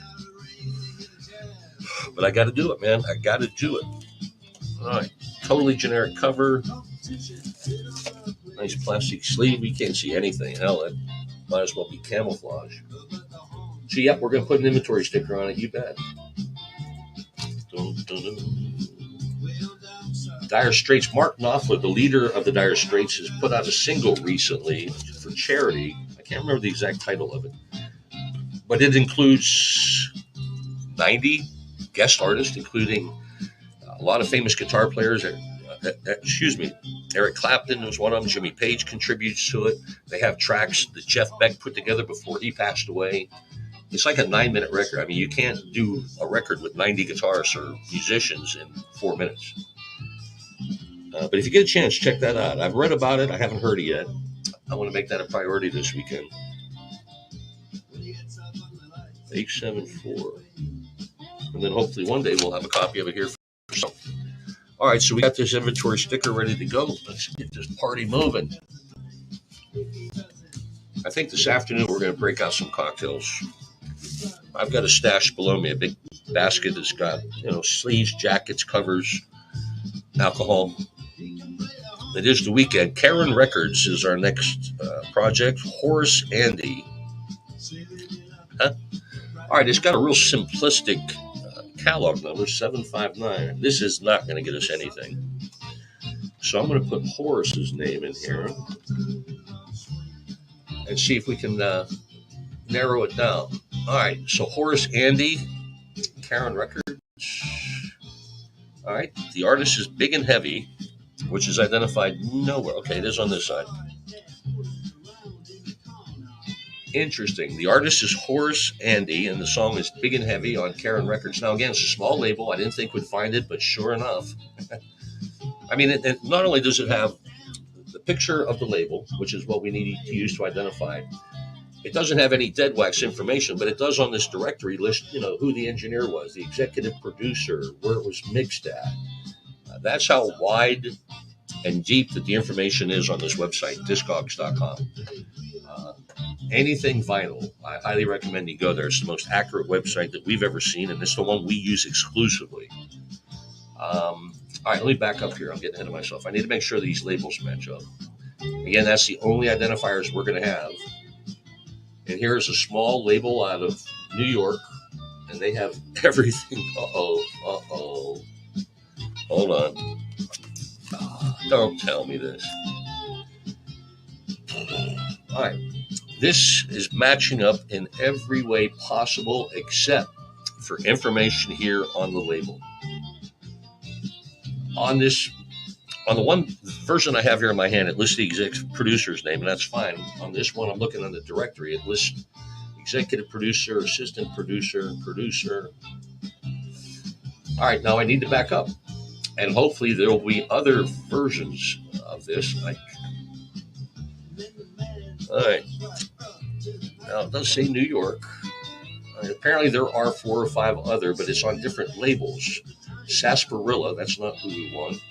Ratoon Music, no, we want Karen Records. Carron. And I'm getting nothing. So, when something like this happens that we're unable to absolutely accurately identify it, we can't sell this. Sorry, guys. But it will be cared for. We're going to send it to a farm we have in Central Florida where the Wayward Records go to. And it will be on a 40-acre farm. They have a fishing pond. They'll be running from chickens all day. And it's all over just really simple stuff. But that's how accurate we are here at Bull Tracks. Because some people will go, hey, wait, that's missing something. And I don't want that to happen to you. So, sorry about that, Horace. We can't use you today, pal. Nor ever. How you doing? Thanks for being with us. My name is Bill. I am your recreation director here, the Fun and Games department at Bull Tracks Records. Getting set up for the weekend, grading some vinyl records, digging some Dire Straits. This is going to be a promotional version. First off, I see it identified as such on the label, but number 2, it's just a basic white label, simple black text. That's usually a dead giveaway for us. And this is a small label, but this is Sean Paul. So it's Planet Reggae promo. I don't see a catalog number, so that's not going to help at all. Let me look at the other side. VP promo 25. I guess we could try that. Hold on. 25. This is not VP Records. Here we go. Planet Reggae promo. Well, that's what we're looking for. Again, I saw this and I thought we're not going to find it. Never doubt Discogs. I got to quit doing that. All right, so we have found it's going to be limited information, just pictures of one of the labels here. But it does match up. Mr. Vegas and Elephant. All right, limited information, but what we do have here matches, so we're going to go ahead and list this for sale. Promo copy. This is going to be a VG Plus condition. It's been played a few times, but it's been well cared for. And that's the important part. So VG Plus, we're going to go ahead with that. Very generic cover.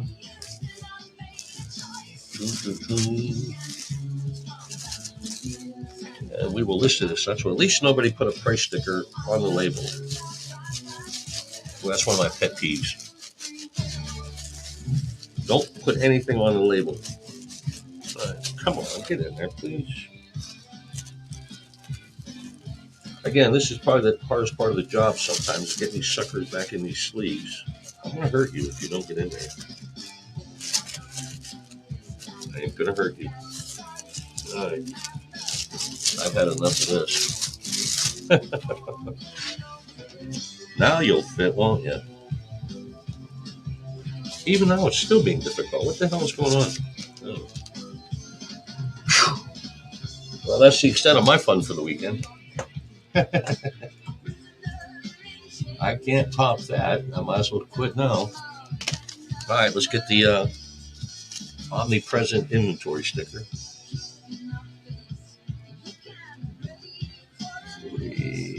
669.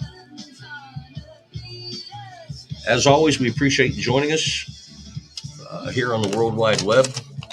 We're everywhere, man. We're six different social media platforms live every day, Monday through Friday, 10:30 to 4.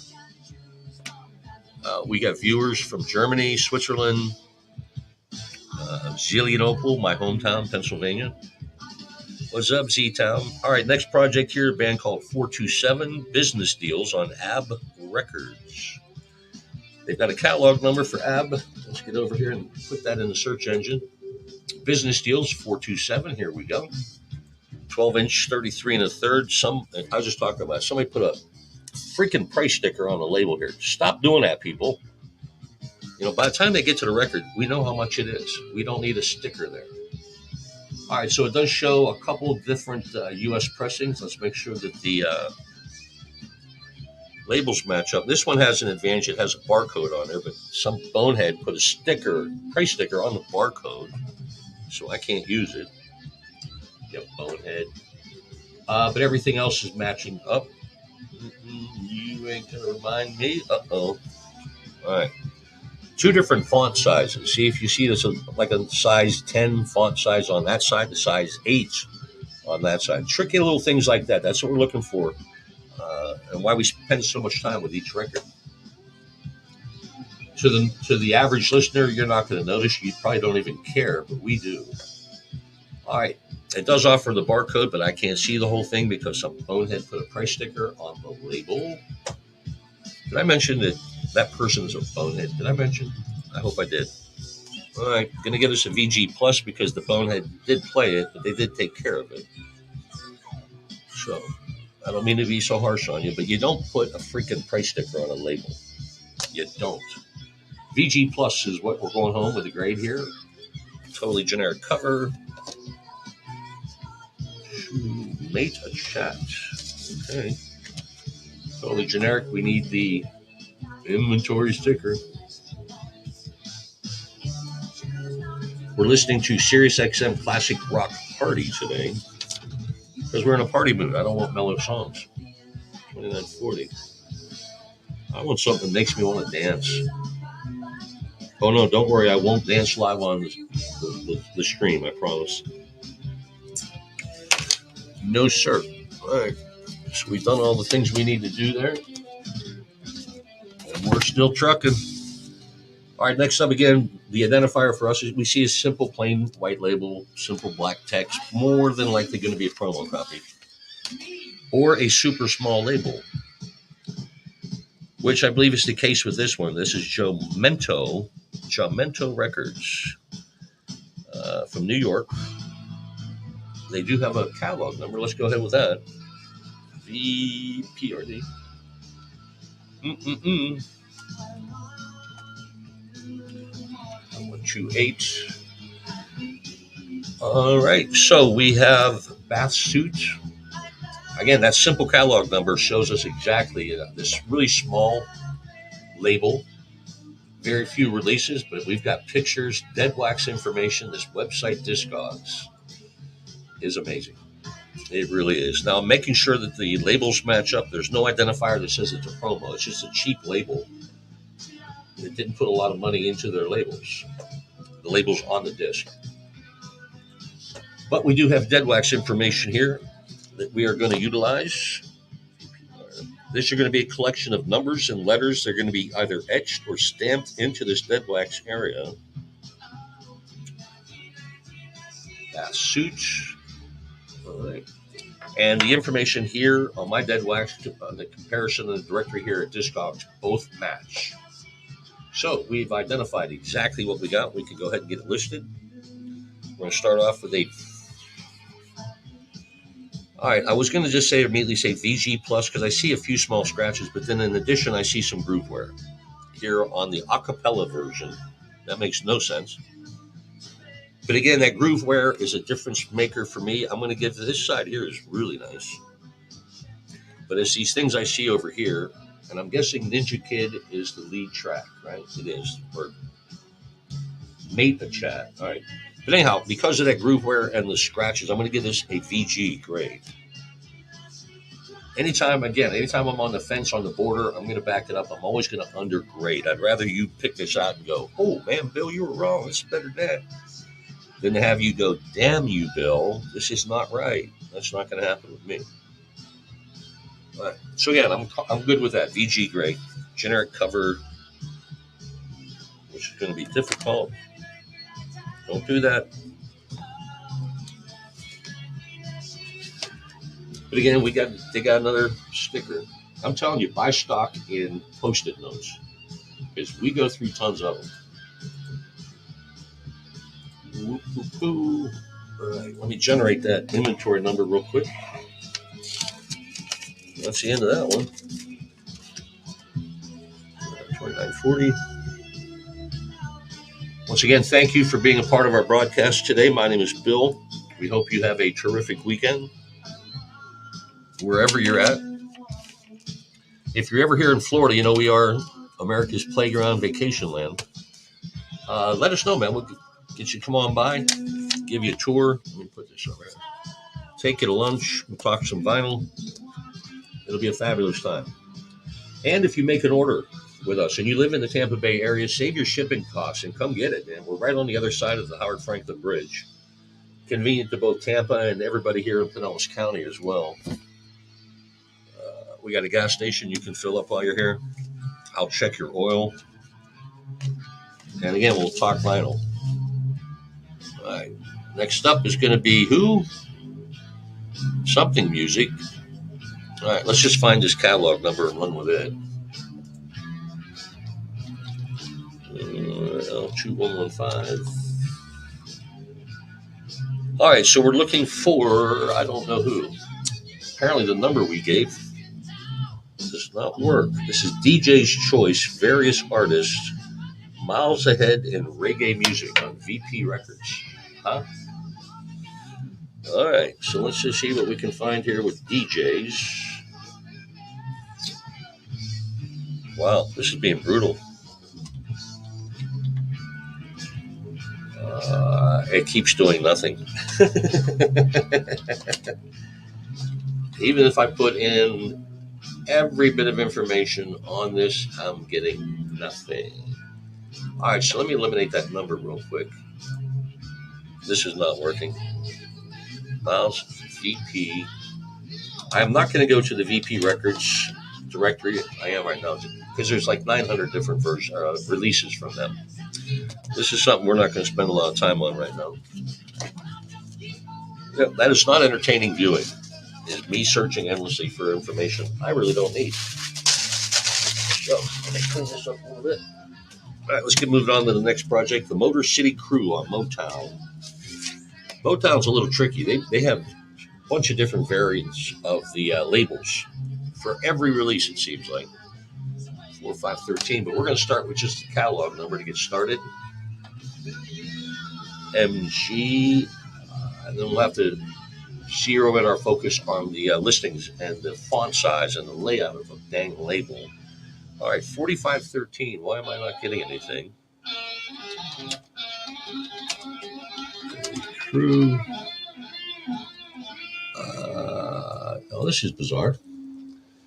All right, so we're going to pull up the artist, the Motor City Crew, if they exist. This may be a trick record. I'm feeling this may be a trick record. I put the Motor City Crew into the search engine, and I'm getting absolutely nothing. Well, that's because their page is unavailable right now. All right. Apparently, we may have and this happens occasionally, where we have a little trouble connecting with Discogs. And I think that might be the case right now. Let me put this in real quick one more time.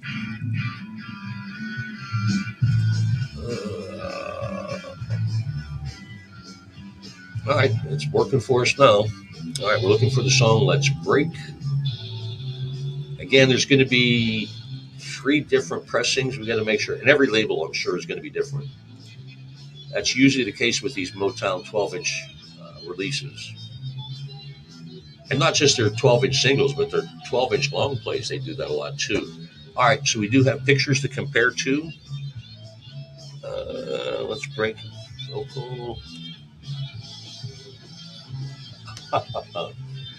There's going to be one little thing that's going to make a difference here. On side 2 here, along with the catalog number, they have who it's mixed by, Bob Robitaille. That's going to be the tough thing to find here. Again, it's these little tiny things that they do on their labels. They kind of confuse us sometimes. All right, so we need to back it up a step. Going to find this is a U.S. Okay, it's a U.S. pressing, but there also shows. Are you kidding me? A bunch. All right, so it has a 12-inch, the 7-inch. We don't want 7 inches. We want 12. Again, finding just this text mixed by Bob Robitaille is going to be the key to matching this up. All right, our first option did not work. All right, it's not a promo single. It is the 12-inch. Again, that text is going to drive me nuts. It really is. But again, that's the attention to detail that we do pay here. There it is. It makes no sense that they have all these different variations, but they do. We've identified what we need to identify. Let's get this thing quickly listed. We spent way too much time on that. This thing's going to be a VG. There's Grooveware, and I'm sure you're going to be able to see. You see the difference in the darkness right there? Both you cameras can see that, I know. But you can't see the scratches, and they are there too. I'm going to give this a VG. Very good. Just based on the Grooveware alone. Grooveware really isn't a bad thing.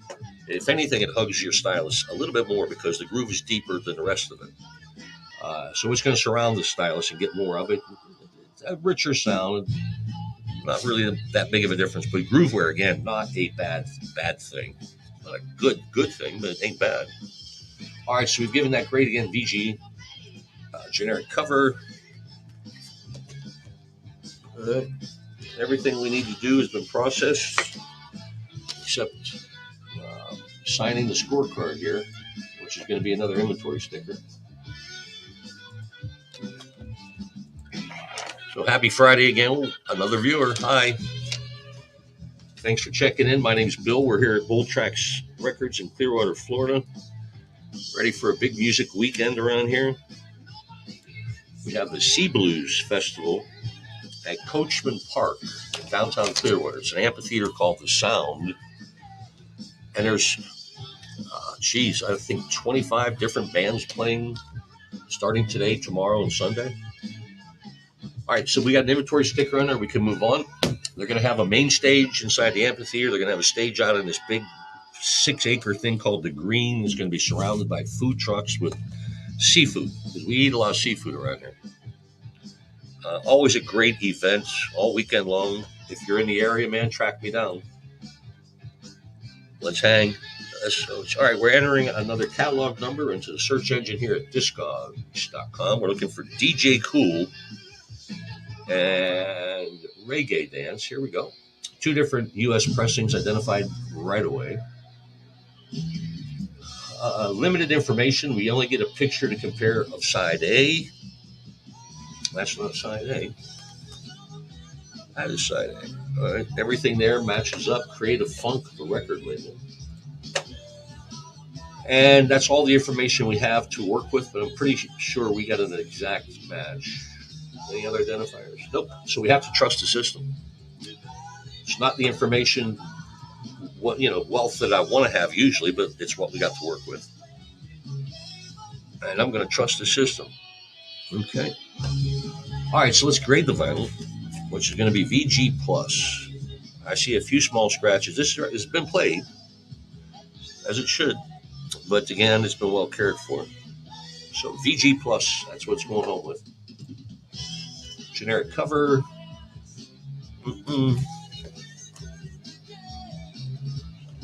And really, that's how much fun we have here. Every time we get a new record, we learn something new. I do, at least. And I thought I knew everything. I've been in the music business. I was my whole career. I'm officially retired. But I don't like fishing.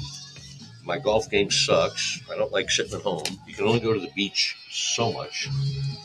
So that's why I'm here. I get to play with records and share my experiences and knowledge. 693.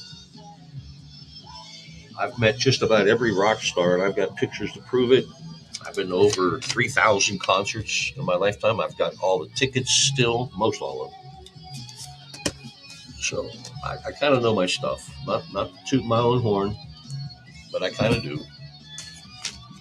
All right, Jewel Records, a small label out of Chicago. Again, the identifier to me is going to say, hey, that's a promo, because it's a simple, plain white label, simple black text, and it does say promo on the label. So that, again, that's going to help with our search. There's really, on a smaller label like this, there's never going to be more than 2 pressings for us to check out. No, that's Jewel Records. I did put Jewel. That's your... All right, maybe that's not the catalog number. Hold on, let me put Walter's name in here real quick. All right, we did find it. We're looking for Walter Hatchett, not to be confused with Molly Hatchett. I think they're brother and sister. Some of that may be true. Some of it may not be true. We don't let facts get in the way of a good time here. We can't. All right, so we're looking, all we can see really to compare are pictures of the label, which is amazing in itself that they have pictures of this obscure record and a promo version on this website. That's how, again, deep and wide the information is on Discogs and why we value it so much. All right, we've identified everything we can. Let's get this thing listed. VG. Okay, I'm going to give this a G+. I see some groove wear here, but these scratches are a little more than light. And again, I don't know why I keep doing that. It's a waste of time. You're not going to see them, but they're there. And that's my job, is to make sure I'm letting you know. This side is a VG+. This side is a VG. And that's the grade we're going to officially give it. Generic cover. But again, the fact that we were able to find a comparison in that website for a release like this is amazing. Discogs does not disappoint, ever. Right. Here we go, more fun with the stickers. Aussie, 2940.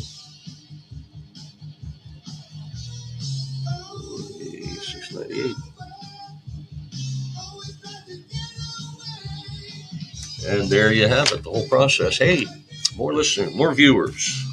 I always say listeners, and that's just by muscle memory. I was a radio DJ for 37 years. As you can tell, I have a face for radio. And then somebody had the brilliant idea of putting cameras in front of me while I do my job and broadcasting it worldwide. Rest assured, that was not my idea. It wasn't. But I am a team player. So is Grinch. I'm going to get my partner in here. I'm going to take a 2-minute breather. Grinch man will handle the rest. We'll see you in 2.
Lay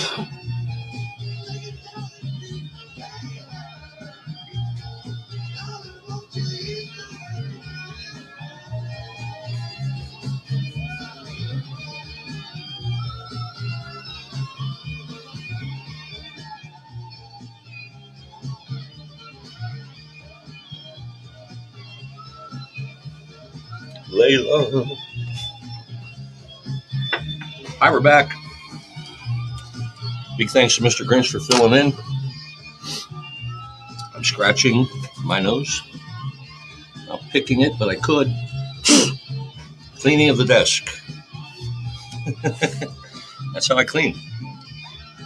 I just did a big dusting Sunday. But these records, they really attract dust. They really do. And they create dust. All right. Deuce is in the house. Tony Mercedes Records. Boy, this is going to be an easy find because it's got a barcode. I mean, this is an obscure label, obscure artists, but we're still going to be able to find the information in Discogs. And there it is. Unbelievable. Excuse me. Phenomenal. Again, this website is amazing. The information you get, I mean, there's not going to be a lot of information. The barcode is available. We use that to gain entry. But it does have images of this label. It's just mind-boggling. Every time I turn around, it never ceases to amaze me. Everything matches up. Again, with the information that we do have, barcode, pictures of the label, it's an exact match. So we can proceed into the grading stage. This is going to go down as a VG plus only because I see some slight groove wear. No scratches at all. It's just a groove wear. Somebody liked that first track. The House Techno Mix. This side has been played one time. But again, just a slight groove wear. I'm going to give it a VG plus. I am. That's not going to affect the playing surface at all. All right, generic cover. And that's the process. Again, every record gets this treatment that comes through our doors before it hits the inventory. We know exactly what we've got and the condition it's in. Now what I'm doing is crunching the numbers. Basically, I'm not doing anything as far as determining the value. This website, Discogs, is doing all the work for me. It's taking comparable sales of the same record, same condition, how much somebody paid for it before over the years. It has a 5-year history. And it gives us an accurate valuation of the vinyl. Vinyl only. The cover has nothing to do with it. So again, this shows the value, $3.49. That's pretty much what it cost when it was brand new. This thing has not come down. Vinyl does not depreciate. Not that I've seen it in the last 10 years. Not everything, most everything, though, has increased or held its value over the years. So if somebody says, hey, don't be wasting money on vinyl, you're not. You're adding to your portfolio is what you're doing. I am not a financial advisor, not even close. But that's my advice. I have played a financial advisor on the radio. I was a radio DJ for 37 years. But anyhow, that's how we do the process. Every record that comes through here at Bull Tracks Records, that's our website too, over my right shoulder. I got that up for you all day long, so you don't have to wait for me to repeat it over and over. All right, we're going to World Music Records. Not a large label, but they do have a legitimate label. Catalog number, MWMDJ. DJ. Now, the letters DJ appear in the catalog number, which is going to be an indicator that it's a promo copy, and it's identified here on the text as well.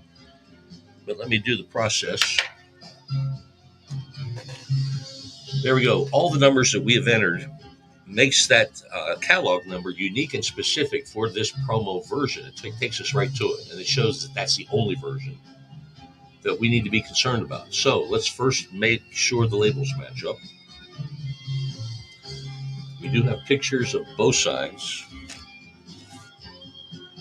There is no other promotional, that's there. There are no other identifiers as far as information in the dead wax available. There's numbers and letters etched and scratched in here, but nothing to compare it to here on the directory. So we must trust the system. This website is amazing. It's a small label, Music World Music. It gives us a couple pictures, but it also gives the credits, who the executive producer was, who mastered it, who mixed it, who recorded it, who was written by. Again, the information on this website, I shake my head every time. I really do. And it takes a lot for me to shake on my head. All right, I'm going to give this a VG plus. You know what?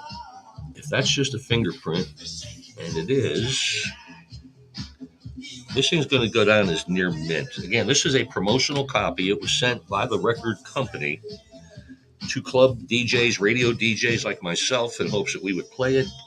Nobody played this ever. Now, technically, it's mint condition. It's never been played, but I can't give it a mint grade because it's been exposed. It's out of its original cover. The only time that I will give it a mint grade is if it's still in its original shrink wrap and it's still sealed. Then it's a mint record. In this case, this is going to be a near mint, but I don't see any scratches. I don't see any signs of wear. So you know what I'm saying? You're going to pay for a near mint, but you're going to get that word I can't say. And again, I tend to undergrade everything. But man, this is perfect. It really is. Near mint, though the official grade. That's the deep underbelly of record grading. All right, totally generic cover. We're going to need to sticker that thing up. And the sticker is going to be a 10-digit inventory number that we use. Nothing that we have is in alphabetical order, chronological order, strictly a numerical system that we share with Discogs. 40, 724. And this will help our shipping department zero in on your purchase whenever your order comes through. 972. All right, and I stagger these stickers so that they're not all clumped together in one place. I'll show you here in a little bit. We still got about 40 records to go in this bin before we get it done. And I doubt we're going to get 40 records in today. But we're going to do our best. Or 40 more records, I should say. All right, we're starting another project with Money's Too Tight by Valentine Brothers. All right, I entered the catalog number. It shows us one pressing. Well, two, I see. But one of them is a 7-inch. This is a 12-inch. I'll get out the, measuring stick if I have to, but this is a 12-inch record. Maybe 11 and 3/4. No, it's 12-inch. All right, so U.S. pressing. This is a small label, Bridge Records. You're thinking, we're not going to find much information about that. Well, we couldn't be more wrong. This thing has pictures. It has identifiers in the dead wax. Let's go make this really, really, really easy. All right. So I'm making sure everything on the labels match up. Excuse me. This is John and William Valentine, the Valentine brothers. Sure, everything matches up there. The only thing that this thing has as a connection to a large label is it was mastered at A&M Records, but it still is a local production, local arrangement. All right, let's make sure the numbers here in the dead wax match up as well. Those are the information, letters and numbers in the area between the last groove of the music and the beginning of the label. That's called the dead wax. Well, PRC is a key I'm looking for because that identifies the pressing plant, and that's here etched into the dead wax. That's the PRC pressing plant, which is in Richmond, Indiana. All right, so we've identified everything we need to. And again, it's a small, obscure label. We got all that information. And to make things even better, this record has never been played, ever. These are fingerprints. I'm just going to make sure. Yepper. Wow. This record's 46 years old. Holy cow. Yep. All right, so we're going to put that down as a near mint. We have a generic cover. And that's okay. I mean, as long as it has a cover, the covers have no bearing on the overall value. It would be the same valuation if it didn't have a cover. So we got a cover. Generic. Again, this record was released in 1982. The Valentine Brothers, I've never heard of them. I've never heard of Bridge Records. This record in 1982 was a $2 record. $1.89. Well, given the surge in popularity and the value of vinyl, this thing now has a valuation of $20. $20.34 to be exact. This thing has increased in value. What is that? 20 times its original price? 10 times. $2 record now worth 20. That's 10. It's still gone up 10 times its original value. Amazing. And appreciate, I mean, it's people like you that brought vinyl back to the forefront. You recognize and you realize that the sound that you get from a record can't be matched with anything digital. All that stuff's compressed and edited. No thanks. 742. So the bottom line at the end of the story, I guess, is if you take care of your vinyl, it will take care of you. You may not be able to realize it in your lifetime, but when you leave these records to your kids and they got to sell them at an estate sale or something, yeah, they're going to make some money. So good for them. All right, so we're doing the vinyl dance here at Bull Tracks Records in Clearwater, Florida. My name is Bill, your dance partner. And we're just cranking them out, man. We're rolling through as many as we can here today before we break for the weekend. Next up, scratch my nose because of all the dang dust in here. I've entered a catalog number into the Discogs directory. It shows 3 different pressings. I'm going to go ahead and copy that because we're probably going to need it again. All right, this one's going to have a bunch of identifiers that are going to help us out. First up, we've identified it with the catalog number. Let's make sure the labels mirror each other. What we've got, what we're looking for. There we go. This is a version of If You Could Read My Mind, which, yep, there it is. Gordon Lightfoot is credited. Areola Records. All right, so the pictures of the label have matched up. We do have dead wax information. And we're looking for a couple things. Number one is the Sterling mastering plant stamp, which is usually there by itself in the middle of nowhere, but it's there. And then there are additional letters and numbers here in the dead wax. It's the runout number that's going to help us identify the pressing plant, SAX. Well, that's not it. SA, okay, there it is. All right, so we've identified everything we need to. This is a Santa Maria pressing. Santa Maria, California, Columbia record plant. So let's get this sucker rolling. I'm going to give this, I can tell already, a VG because I see groove wear and I see scratches against the groove that are a little too numerous for me. Again, I'd love for you to be able to help me grade these things. I'd like to engage you, but I'm going to give this a VG. Give me generic cover. Another record here, Viola Willis covering a Gordon Lightfoot song. I've never heard of her or that version. And again, I've been in the music business my whole career.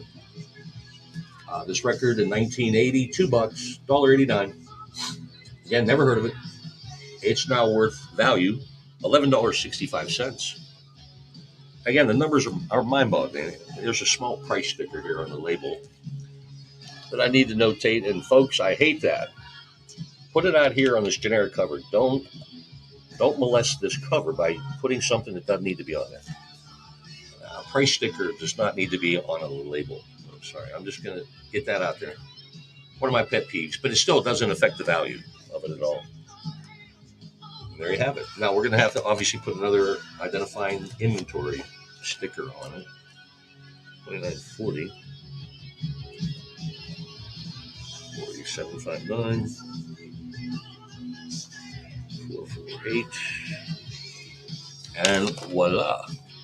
We got another fabulous entry into the inventory here at Bull Tracks Records. Hey, more people watching. Thank you. We're gaining traction, as they say. After 2 months, we're finally gaining traction. So how you doing? Thank you for being here. My name is Bill. We're on our next project here. You Are the One from a band called AM/FM on Dakar Records. Let's try the catalog number in the search engine first. It's pretty simple. DK103. I doubt we're going to get much. Again, every time I say that, it shows up right away. The first the first option in the directory is this exact record. Wow. And I see identifiers on here that are clear I've already identified it, but I'm going to take you through the process. We're going to make sure the labels match up. Again, I'm looking for font size, track listing, names, credits, logos.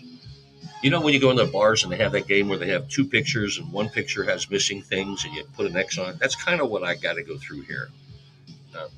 Which means it's like I'm in a bar, which means I should have a cocktail, right? You would think. I'm going to make that change. We have a liquor store here in the complex. It's not like I'm on the radio. All right, so let's go with the information in the run-up. The thing that I saw right away was the initials PRC, which lets us know what the pressing plant was. I'm sitting here thinking about alcohol now. And identifies the pressing plant as the PRC plant in Richmond, Indiana. Published by, pressed by, all this information for this really small, rare label is here on this website. Again, I can't say enough about them, but let's go ahead. We've identified what we need to. Let's get it graded. It shakes my head every time. All right, going to give this thing a VG plus. I just see one small scratch on this side. That's my fingerprint there. This side is super clean. Again, it's just one small scratch. It's going to keep it from being a near mint record. And that scratch really is towards the end of the track. It's going to affect maybe 10 seconds of that song. And you're probably still not even going to notice it. But VG plus is what I got to give it. It's pretty damn close, though, isn't it? And that should be a grade. Pretty damn good. But it's not. Generic cover. But that's okay because it lets us do the most exciting part of the broadcast. Number up the Post-it notes.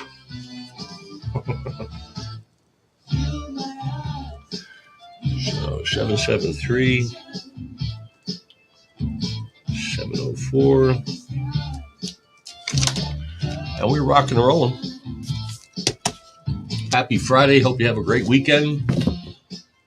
Come to Clearwater, man. We got a big seafood blues festival. Starts today, actually. In fact, they're out there rocking right now. At Coachman Park in downtown Clearwater, we have a brand new amphitheater called The Sound. And plus, they got like a 10-acre, they call it the Green. It's just a big flat lawn right up against the Intercoastal Waterway. Views of Clearwater Beach. Food, music all weekend. I can ride my bicycle to it. It's 2 miles from my home. I don't have to worry about parking. I don't have to worry about, can I have another cocktail? No, have a cocktail. You're on your bicycle. So that's pretty much going to occupy most of the weekend. We're looking at grading vinyl records. We got Norman Connors right now, featuring Gabrielle Goodman on Capitol Records. We've already entered the catalog number into the search engine. We got a couple different pressings, U.S. pressings, and we said made in the USA here. Some identifiers we're going to be looking for here on the label. It shows 3 different catalog numbers below the original one we used. The same is here on the comparative photo. Information here in the dead wax is going to be crucial. Mastered by Capital, and then Wally's name next to it. Hold on. Having Wally's name on there. Wally's, he's got this really weird last name, but he's a guy that mastered 80-90% of the Capitol Records releases through the 80s, 90s, early 2000s. But having his signature on here means a lot. There's some other information here that I need to glean as well. F2, another identifier. I need to see the Allied. There's the Allied logo right there. So everything matches up in the dead wax. We know what we got, so we can put this up for sale. Grading of the vinyls, what's going down right now. A couple small scratches here. Again, you're not going to hear those, not going to notice them unless you get your nose into this thing. But again, that's what's going to hold it back from being a near mint. We're going to give it a VG plus, but again, you see the difference, how close it is between VG and G. I mean, between a VG plus and a near mint. Wow, that's close. But we're going to give it the VG plus. No cover, no, I say generic cover. Lots of totally generic covers. But again, the good news is they have covers. And some of them even, I got a whole box over here with protective plastic sleeves on top of these generic things. So whoever had this whole collection that we're going through, this batch of it really took good care of their stuff, and we appreciate that. I don't like to see ugly records. I don't. 29.40. I know every time I bend over, you see that sweet logo on my hat, don't you? That's the Bull Tracks record logo. And part of the swag that we have available, we got hats, we got hoodies, we got t-shirts. I'm pointing at this like I'm wearing a hoodie, but I'm not. 838. It's 70 degrees here today. I don't need a hoodie. But anyhow, you get inside our website, bulltracksrecords.com. That's with the X. On the top left, you hit the shop button. Another sub window will come down, and you'll see the words merch. Click that and shop away. I don't mean to get loud. Just go shopping. HCRC Records, never heard of them. A band called Glass. This is the Houston Connection Recording Corporation. Based out of Houston, believe it or not. All right, so we do have a catalog number. We can kind of focus in on that right now. My blazing fast two-finger typing.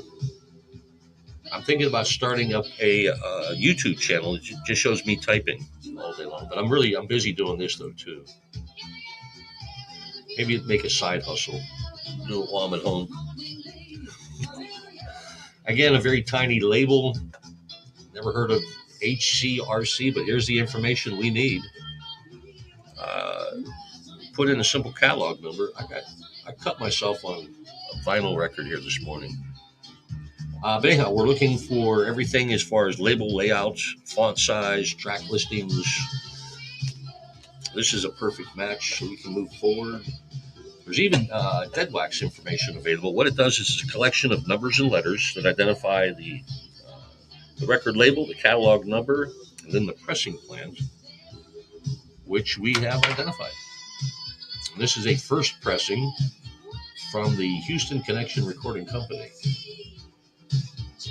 Bingo. All right, so everything matches up. We can go ahead and grade it, get it into the system. Wow. Right. There will be occasions where I grab the rag. It's a 100% cotton cloth. I'm going to go in a circular motion with the groove. What I'm doing is lifting. I'm doing a couple things. I'm lifting static dust from the grooves. I'm also getting rid of any fingerprints so I can get a better look and be able to accurately grade this record. Now, I see a few small scratches on this side only. But given that, we're going to give it a VG+. This side's super clean.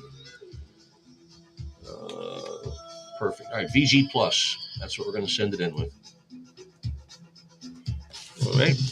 Another generic cover. Blah. All right, let's crunch some numbers. Get this in again. When I say crunching numbers, I know nothing about valuations of records. I know a lot about records and how to get information and all that stuff. I don't know about valuation, and I'm not the one putting the numbers on these things. I'm not smart enough.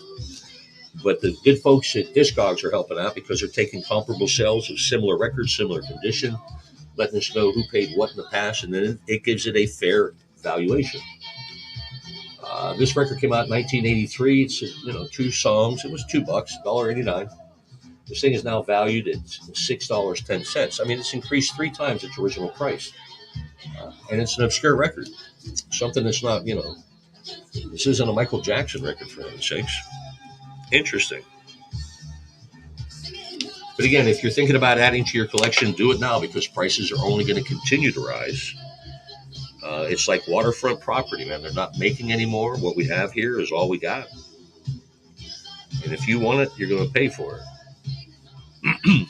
But again, we are entirely fair and accurate as far as evaluating these records. We're not going to be overcharging it. But anyhow, make that part of your collection. We got it right about 5 minutes at our website right there behind me. And we'll get you taken care of. Any orders that you make are usually picked, packed, and shipped within 24 hours. Our shipping department is here every day. All right, so J&W Records again. We had one of these about an hour ago. This is a different. Let's hope so. This is a different release than the one we just had. This one though is lacking a catalog number. So what we need to do, we did this with the last J&W releases. We need to put J&W records into the search engine here at Discogs, and it will give us a directory of all the releases that this label has had. I'm pretty sure there was about 90 different that they had, 95. But again, we have no catalog number to work with, where we have to use the artist Wade, and they spell Wayne Wyane. Excuse me. I'm sorry, my nose is itchy. All right, so I need to go right through here and look for Wade. I don't have a number that I can correspond it with. We're looking for a song called Ease Up. Not that one. Now, here's something. They did misspell Wayne. Wayne on the label here is spelled Wyane, when his real name is Wayne, Wayne. So that may be a difference maker as well. Unless I can find that version, and I can't. I can't hide Ease Up. That's not what I'm looking for. Version. Interesting. All right, that's a 7-inch. I want a 12-inch. Okay. In cases like this, and it's very rare that this does happen, but we are going to be unable to match exactly this record with anything in the directory at Discogs. I'm not finding anything that's even relatively close. The main thing is lack of text on the version that I have. Everything that I'm seeing here in the versions available have extensive text over here to the right of the spindle, which I have not. And it's got to be the J&W release, and I'm not finding that either. No. All right. That took us in a place we didn't need to go. Hold on. All right. We're just going to put the whole title in here and go from there. Now, again, I'm looking for a simple. Here we go. So that's going to help us a bunch. I was about ready to give up on this. And we found what we needed. Woohoo! All right. All it takes is a little elbow grease sometimes. All right. So we're good to go. Let's get this thing properly graded. I'm going to give it a VG+. It's been played before. Those were fingerprints. You know what? I'm going to give this a VG. I'm seeing, even after I wipe it down, I'm seeing some groove wear here. You can see it here right in my hand. Right there. Again, that groove wear is not a bad thing. It's not a good thing, but it's not a bad thing. It's not like a scratch. Just make it skip. But given the conditions, I'm going to give this a VG grade. Right, we got generic cover. And I'm glad we were able to find the exact version of that. But again, that just shows you the attention to detail that we pay. Anybody else could have said, nobody's going to notice. Well, we do. And we make sure that you know. So let me go ahead and add my name tag to this. Whip out the handy Post-it notes. And let's keep this train rolling. 2940, 821. 224. Holy cow, really? I did not know that. All right, I need to take a 2-minute, restock some records. My sidekick, my trusted co-host, Mr. Grinch, will keep you thoroughly entertained. I'll be back with more vinyl. Hold tight.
More records.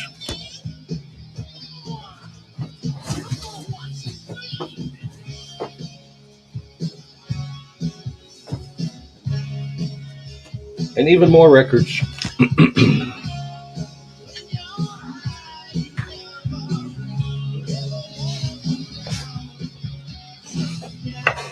So down. Cleaning my desk.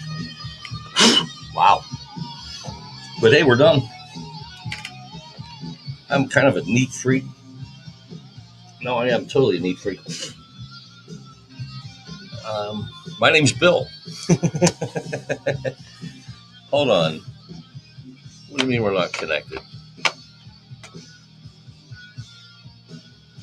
Trying to reconnect now. Well, come on, reconnect, man. Are we on?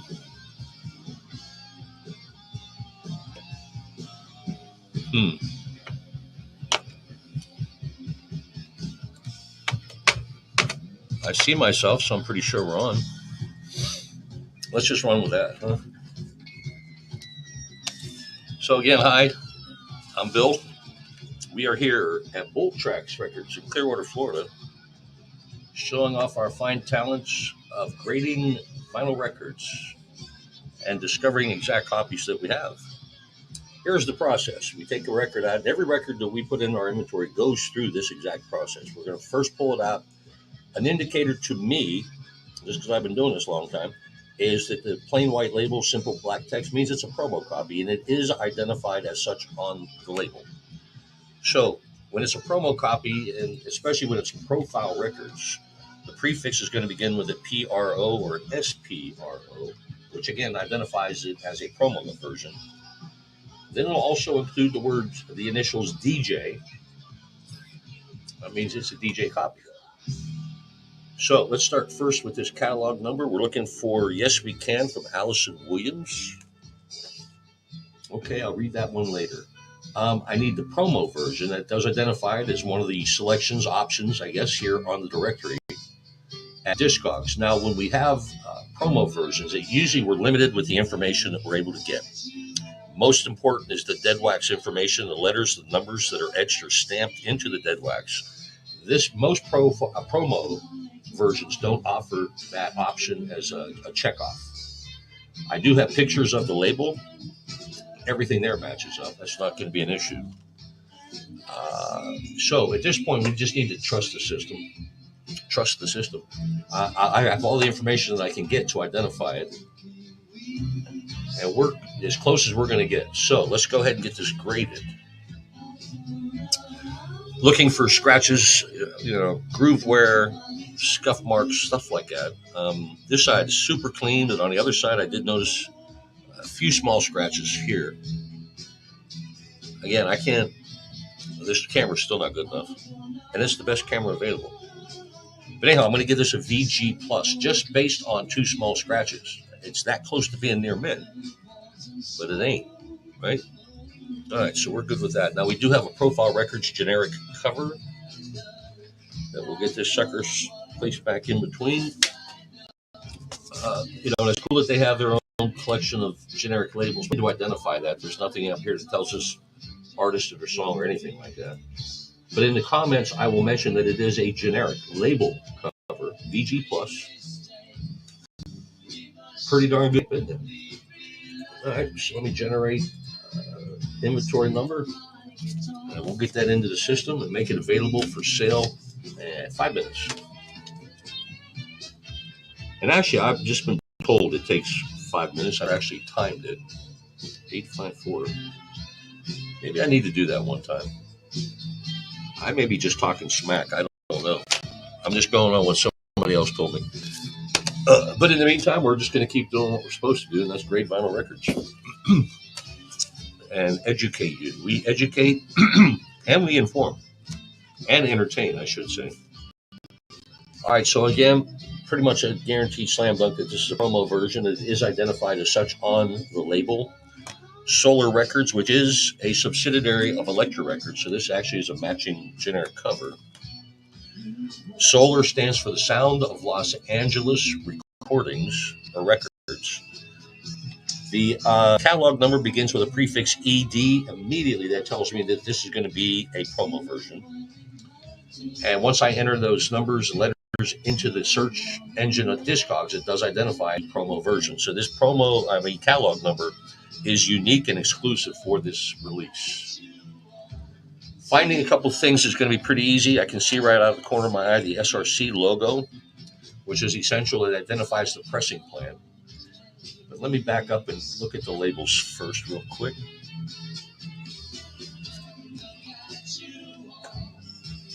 Perfect. All right, we got a match. Now, again, I saw the SRC logo out of the corner of my eye. We need to see it mastered by Capitol Records, signature by Wally. A couple other identifiers real quick. Everything matches up. The SRC thing was the key to it for me. That's the pressing plan identifier. And anytime you see an SRC logo, too, by the way, it identifies that it is original pressing. It's not a reissue. It's not a repress, anything like that. It's an original pressing.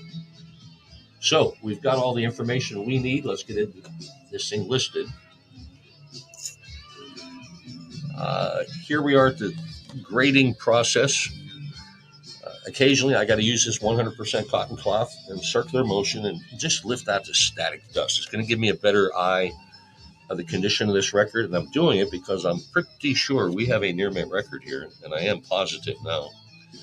It means that this record has seen no signs of wear at all, and I see nothing. Now, it's in mint condition, but I can't give it a mint, as I explained before. Once it's been out of a sealed shrink-wrap cover, it's immediately a near mint then. But I'm going to give this a VG. No, I'm going to give this a near mint. I am. Yeah, this is near mint all the way. But the good news is nobody's ever played it. You'll be the first. And there you go. All right, top load cover. Slam that in there.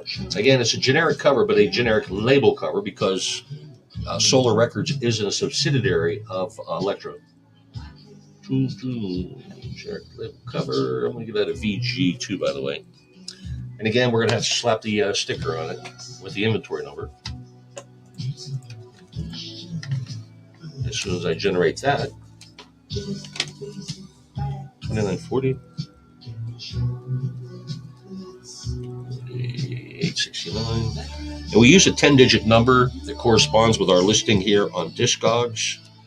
We don't have it in alphabetical order, chronological order, anything like that at all. These numbers are the key to us finding it in this vast collection. You TikTokers, you can see out of the corner of the camera there. That's just a smidgen of it.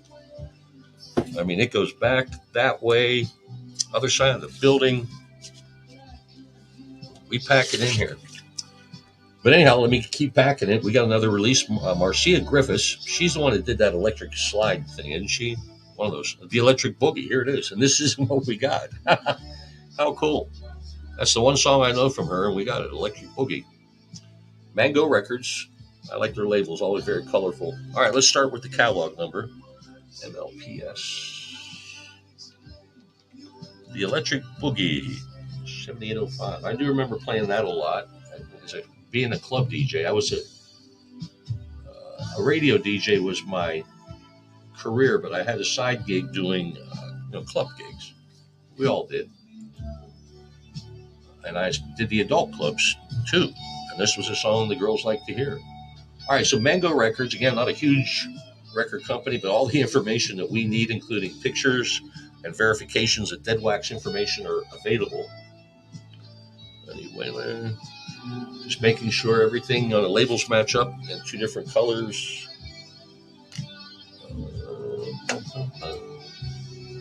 We're listening to Sirius XM Classic Rock Party today. This is what I consider a party song. Maybe you do. All right, so we've identified by the label. Now we got some information here in the dead wax we can compare it to. Ooh, this has got a lot of stuff scratched out of it. There are times, and this is one of them, and it says here, scratched on runout, groove side 1, groove side 2. Apparently they had a catalog number already selected for this record, and then once they got it pressed, they decided, no, it's going to be something different, and they just scratch it out, which is very odd. But anyhow, we have what this says it is, scratched out. But again, that's on the dead wax. It has nothing to do with the grooves of the music at all. A couple scratches here. Let me get into the grading mode first. The Electric Boogie, Marcia Griffiths. All right, so this thing here has got a few more scratches than I would prefer. Generally, when I see a few scratches, I'm still comfortable giving it a VG plus grade because they're light, they're minimal, barely seen. There's just, and again, you can't see, but there's a small clump of them here. There is no groove wear, but enough small scratches that I'm going to give it a VG grade. Very good. Usually VG is associated with groove wear and then scratches against the groove. This lacks the groove wear, but the scratches make up the difference. So that's what we're going to go with. And again, to the naked eye, to the normal listener, you're not going to notice it. I mean, you'll see it, but you're not going to notice it on your turntable. It's just the eyeball test it's not passing right now. All right, so we got a generic label cover here. Mango Records have their own generic covers. Pretty cool, nice, colorful. But again, they are a subsidiary of Island Records. So a generic cover, but again, it's a generic label cover, as we'll note in the comments section. And that's in VG plus shape, too. And that's VG shape. And I need to put a sticker on it. But that's the process of every record that comes through.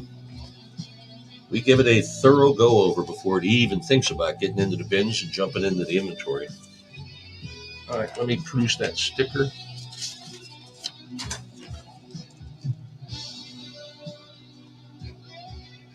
That's $48.91. So happy Friday to everybody. I hope you're having a terrific day. I hope you have a fabulous weekend.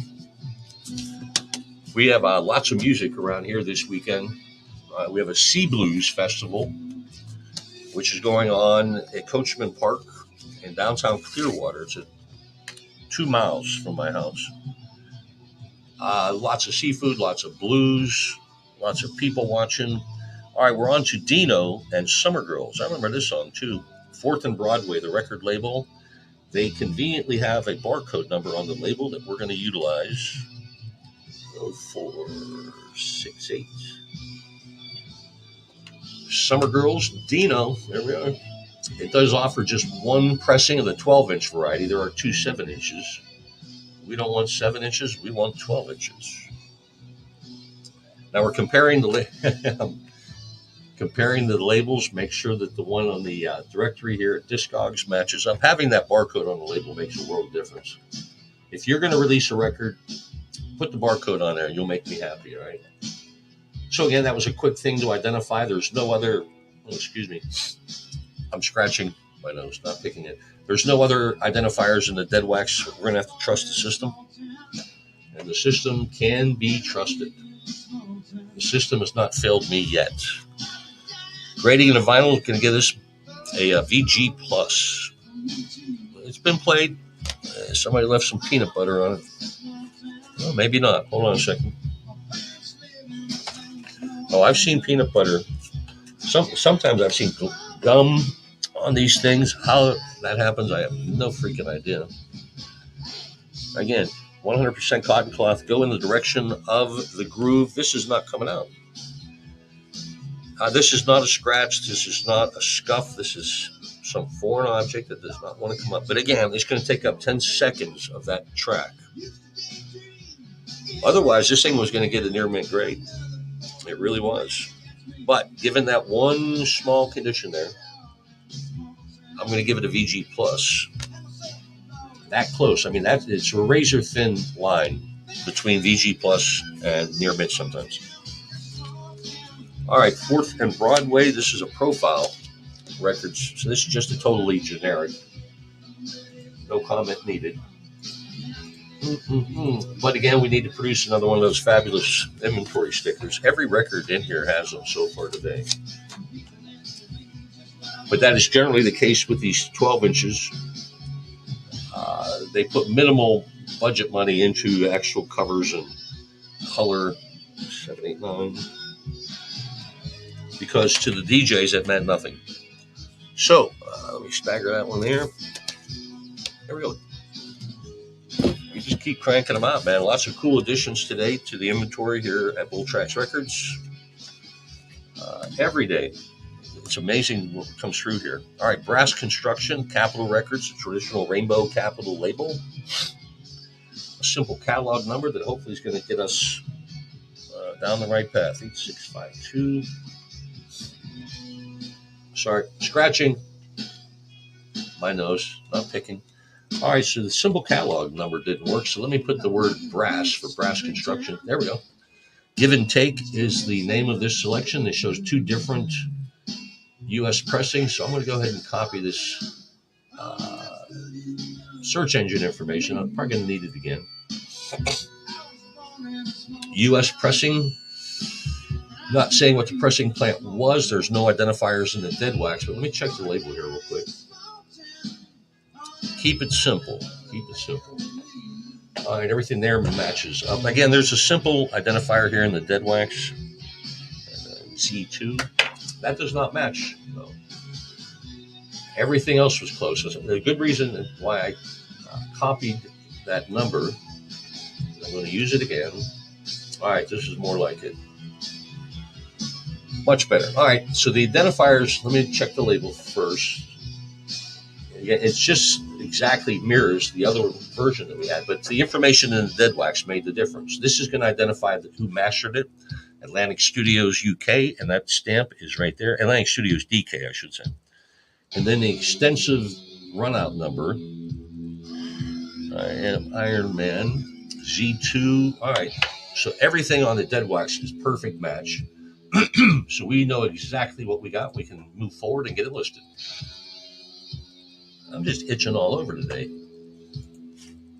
All right, so I'm looking for scratches, imperfections. Why the hell am I seeing a clearance sale sticker on the label?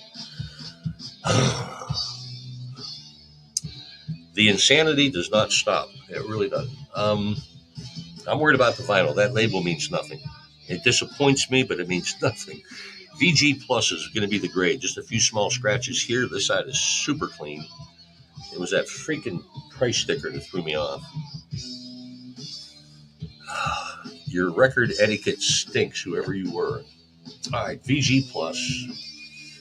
Generic cover, some bone. I got to put that in the notes. Some bonehead put a sticker on the freaking label.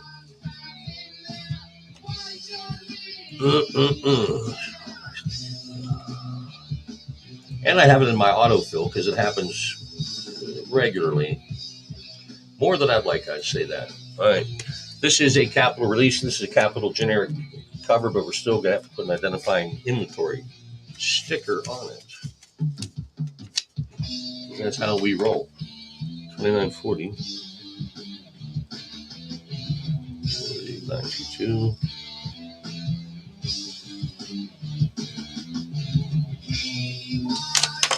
Rocking and rolling. There you go. Happy Friday to everybody. Hope you're having a great day no matter where you're at, and I hope you have a fantastic weekend. We are generally here Monday through Friday, but we will not be here Monday. Give you a heads up. Make other plans. Plan B. We have baseball here. We're in Florida, Clearwater. And the Toronto Blue Jays have their camp up in a little town called Dunedin, which is 5 miles from my house. And there's a bike path that runs 2 blocks from my house to 2 blocks from the ballpark. I get to ride my bicycle to a Pirate game. My Pittsburgh Pirates are playing the Toronto Blue Jays Monday.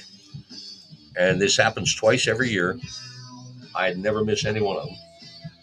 And the first one is this Monday. So we'll see you Tuesday, right? All right, so we're looking here for a band called Ferrari and Simon Says Dance on Sugar Hill Records. Promo version. We've already entered the catalog number into the search engine while I was babbling. And we have found the promo version. So let's match up the labels. Version. All right, both sides are available. Same song, both sides. Really? I just saw something I didn't like, and I'll describe it here in a second. Most of these records that we've had in this batch over the last 5-6 days have been VG plus or better. This ain't going to happen now. All right, let's just first make sure we got everything. We've identified the label. Let's make sure the dead wax information works. We're looking for a True Tone stamp. There we go. That identifies the mastering plant. True Tone 3183. Perfect. All right, so this thing was mastered March of 1983, promo version. All right, everything's been identified. Let's move on. Grading of the vinyl is what's going on now. I'm a little disappointed. This thing's, first of all, it's a good record. I've heard this one before. I saw this side first and thought, okay, this is going to be a VG. There's some scratches in there, but boy, when I whip it over, and that one's going to be obvious right there at the very bottom of the screen of the vinyl. Let me get it out of the light there. See that? Yeah. That's going to cause a skip. I don't care who you are. And in cases like that, I'm going to give this a G plus grade. Significant scratches. There's a good chance it's going to skip. That's what a G plus identifier will tell you about the vinyl. What a shame. Like I said, every other record that we've had have been near perfect, if not here. All right, we do have a generic Sugar Hill 12-inch cover. And it's a pretty generic one, but it does identify it as a promo copy on the back as well. So at least all that matches up. And if you don't mind the record skipping, I say get in line and get this one right now. And it's just going to be 1 or 2 skips. It's not like it's going to be a continuous thing. Right on. All right, generic label cover. I'm going to give it a VG+. Yeah, good shape. Again, even with that identifier, there's still no artist or title in there, so we're going to have to sticker it up. But now you know the process that we go through with every piece of vinyl that comes through here at Bull Tracks Records. That's how we have such a great approval rating. We take care of our people. We want to be your record guy. 25. And we are one of the world's largest online used vinyl dealers, and we take great pride in that. And you can't be that unless you're doing a good job, right? So hopefully we're doing a good job for you. I'm doing a good job for you. All right. This is not an original. It is. Ooh. All right, so here's a very small label. This is the cover. I hope not. Most folks, this is a generic, inner sleeve, but it does have a record label name and address. Well, let's find out.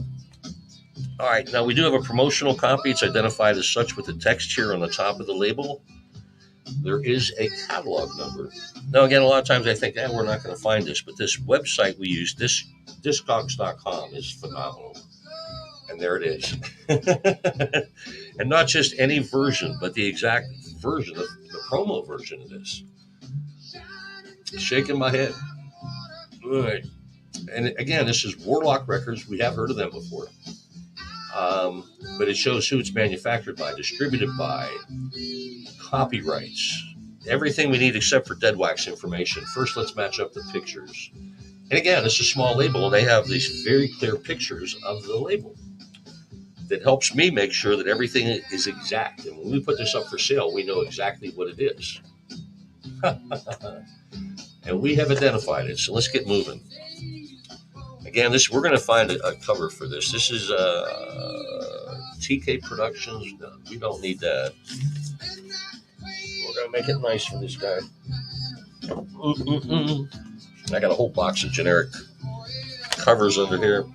I do have alcohol, and I'm debating whether to break it out. I really am. But I got to drive home, so probably not. All right, so we're going to give this a VG Plus grade. We, again, have a generic cover. Slap my name tag on it. That lets everybody know who's responsible. It's not like there's anybody else in here for it to be responsible. Let me sticker this thing up. Don't do that. All right. I have limited space here. And if anything gets out of place, I immediately put it back. All right, so we've got another inventory number applied to the Post-it note, which we will apply to the record and stuff it in the bin. And I mean that nicely. Stuff it. Stuff it. All right. So here we are. This is a United Artists Records generic cover. This is United Artists Records disc.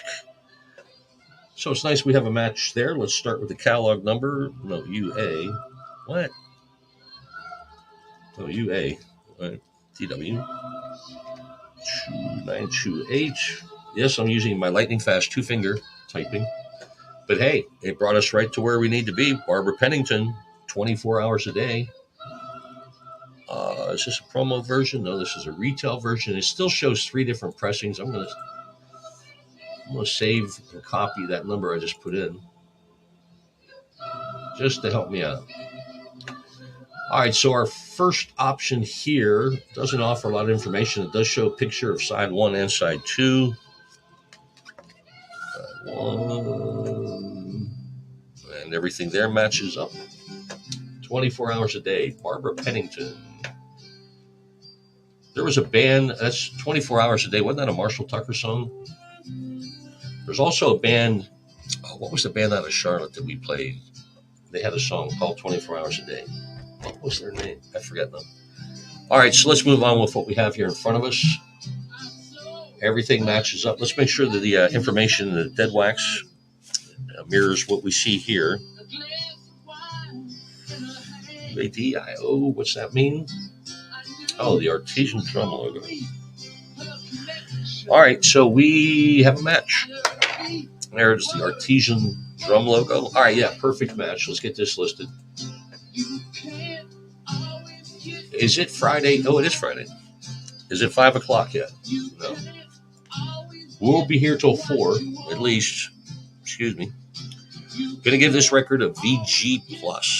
It's been played but well cared for, which is what we're looking for.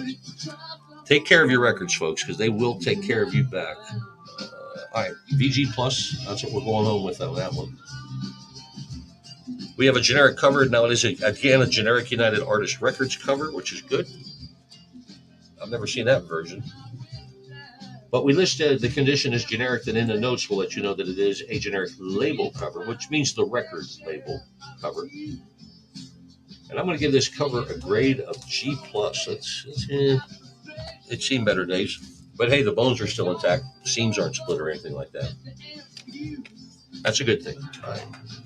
So let me close this sucker out. Wow. All right, here's why I'm wowing, and I guess I'll bring you into the into the story. This is a United artist, Barbara Pennington. Never heard of her.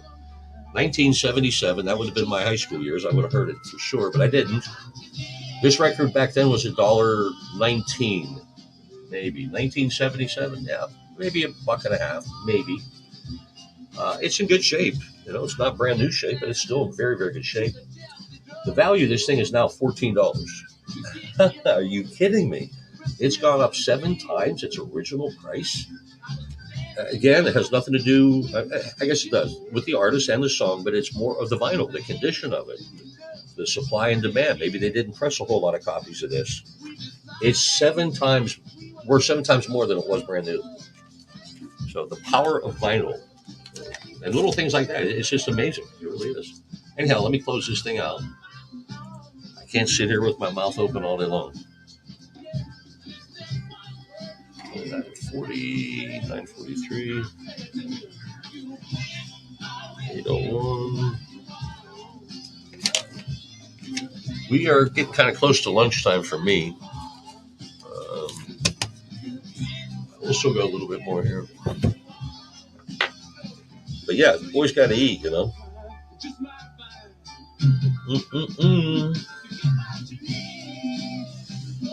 Oh, yeah.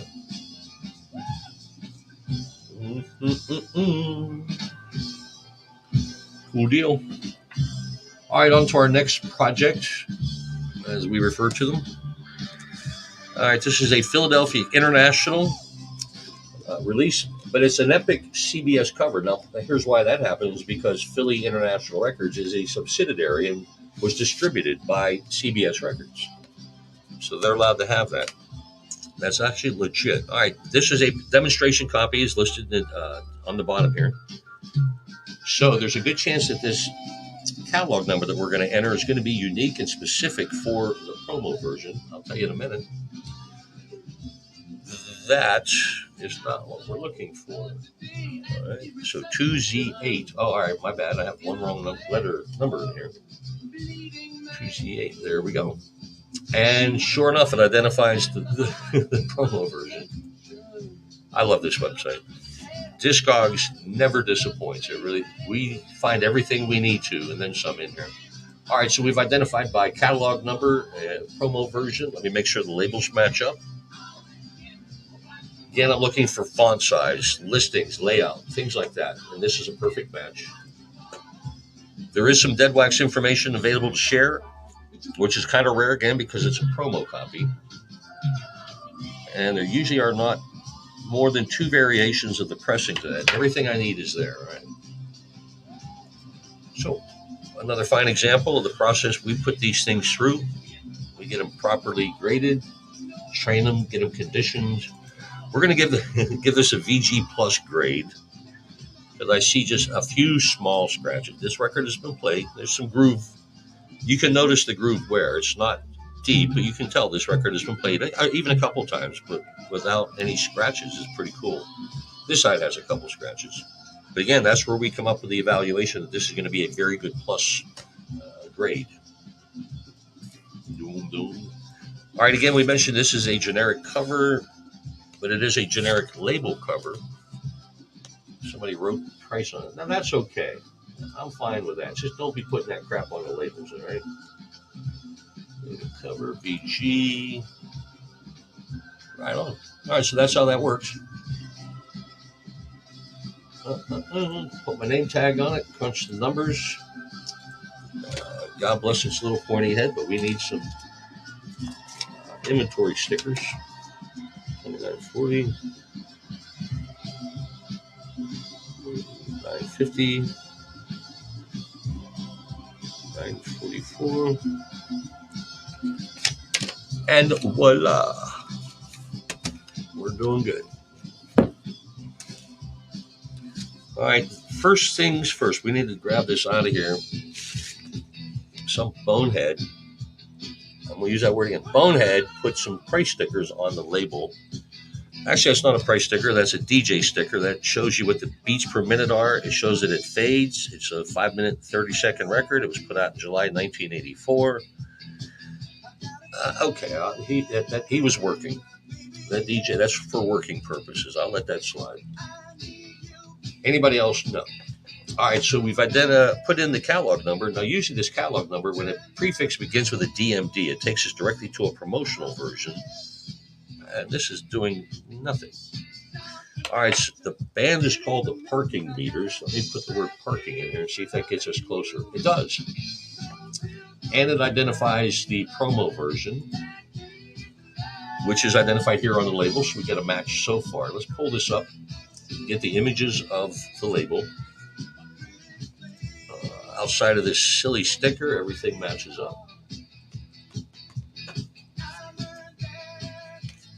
Again, the DMD prefix on the catalog number was the getaway. It's either going to be DMD, ED, or SPRO or PRO. Any four of those prefixes identify it as a promo copy. All right, so we've done everything. Nothing available in the dead wax to help us out. So let's trust the system. We got to trust the system. Grading in the final keeps this machine rolling. Going to give it a VG plus. This isn't played, but a few scratches. I can understand that. A few over here as well. So we're going to mark that with a VG plus, which is still an exceptional grade. Once you put this on the turntable, those little scratches that I've noticed here won't even make a difference to you. Unless your dog's listening and they can hear all these little, never mind. But anyhow, you're not going to notice a difference. We can give it a VG plus. We got a generic cover, but it is a generic label cover. Actually, no, that's just a sticker. And then we need to notate the DJ sticker on the label. But at least it's a matching pair. All right, generic label cover, VG, DJ sticker on the label. What else did we notice? Nothing. Wait. Label cover with artist sticker. Hold on.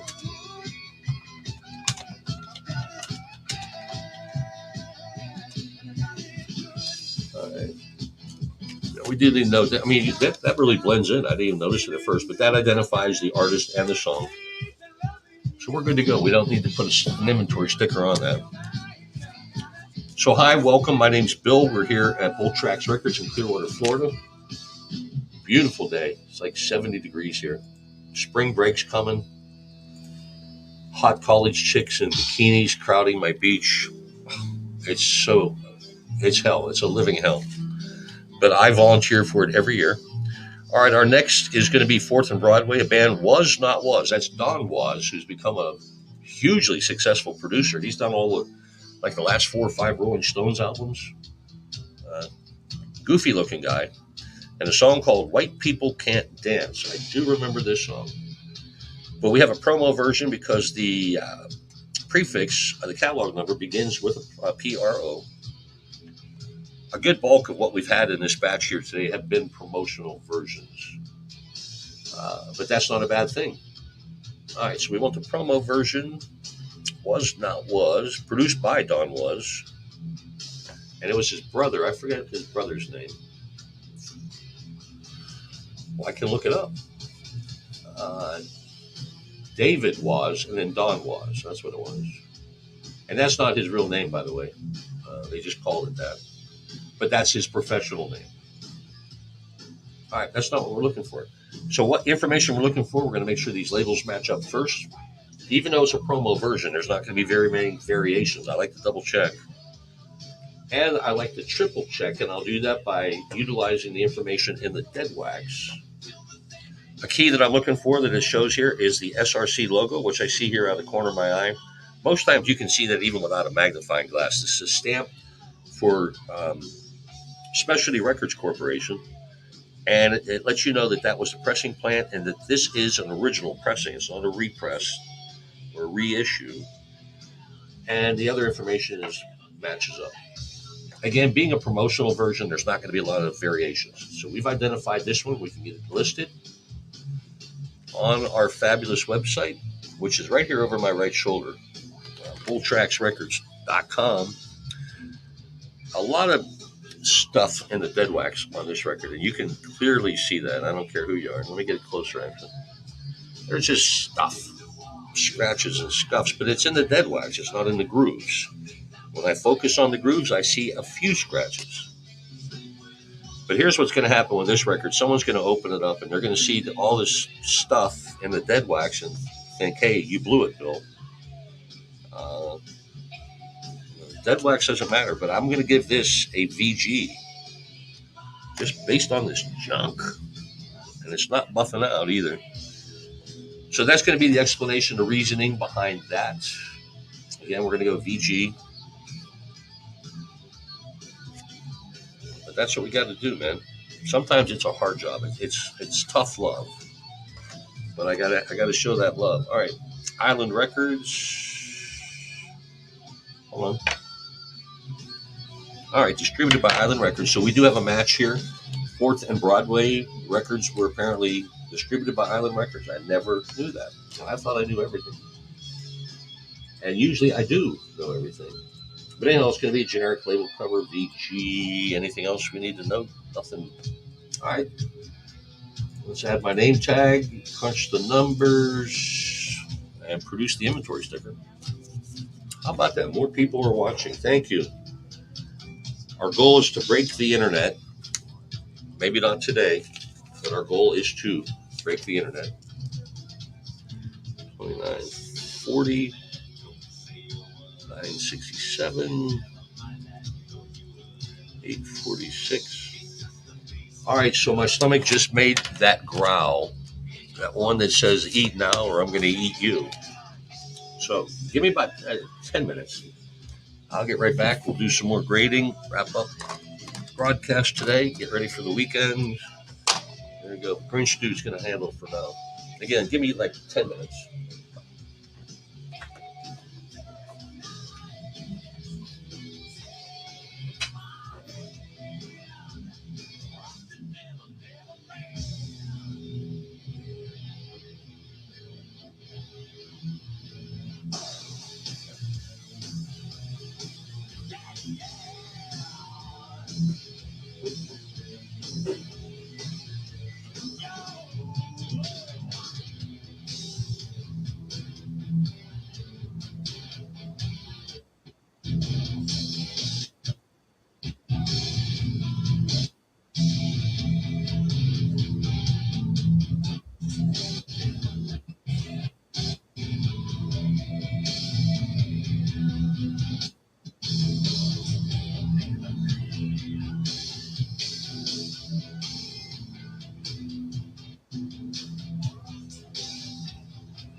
let it go. I hide in my music, forget the day, and dream of a girl I used to know. I close my eyes and she's looking away.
I used to travel in the shadows and I never found the never tried to walk up to you.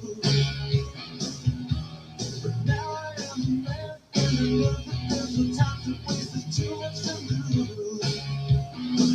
Girl, you said anything you want, there's another chance call and I'll be right there for you. First love, heartbreak, tough love, big mistake, what else can you do? I'll say everything I want to hear. I'll see everything through. I'll do anything I have to do just to win the love of a girl like you. A girl like you. People talking, people stare, tell me I don't really care. This is the place I should be. And if they think it's really strange for a girl like you to be in love with someone like me, I wanna tell them all to go to hell, like we're doing everywhere without them to see. That's just the way it is, and they will see. I am yours and you are not the way it should be. I'll say everything you want to hear. I'll see everything through. I'll do anything I have to do just to win the love of a girl like you. A girl like you. A girl like you. A girl like you. Oh yeah.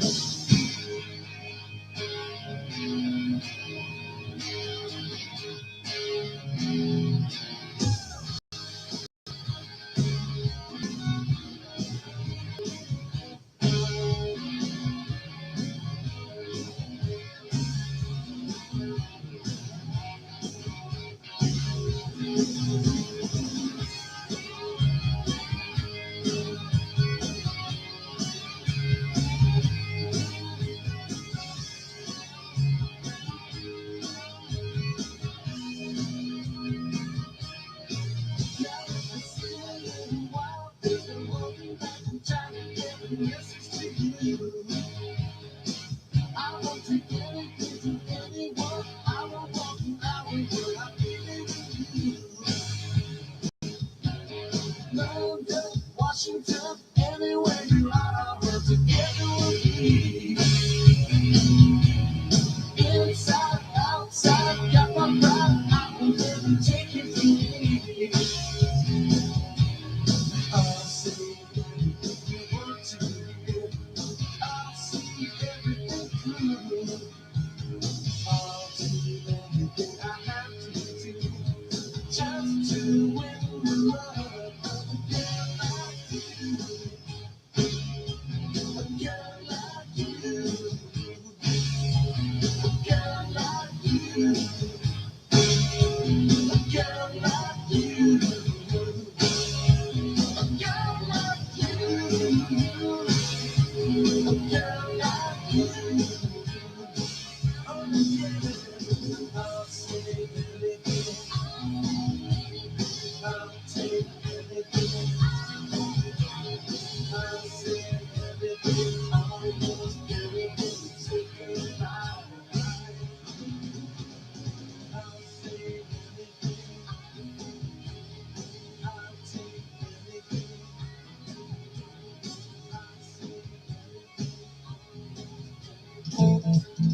Rumors spread around, United Texas town, by the shack outside the game. And you know what I'm talking about. Just let me know if you wanna go to that whole mile on the range. They got a lot of nice girls. I'm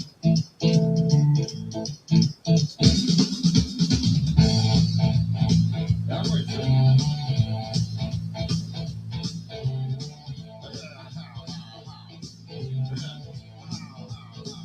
Well, yeah, it's fine. And you got the time. I have that time to get yourself in. Now here it's time. I'm almost every night. But now I might be mistaken.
Ooh.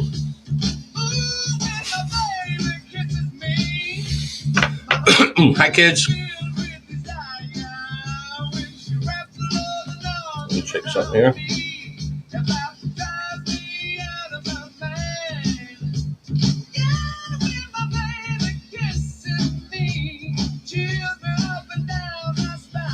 My baby.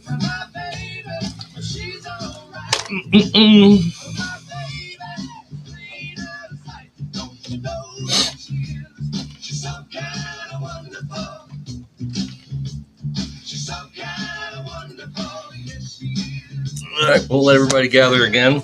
Back from our lunch break. Enter Hit Records. Oh, I just ate quickly, so I'm going to burp. Live.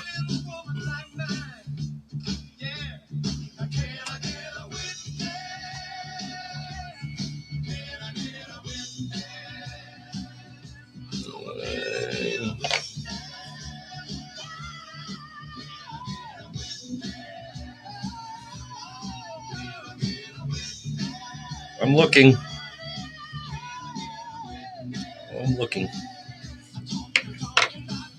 All right, let's go with this.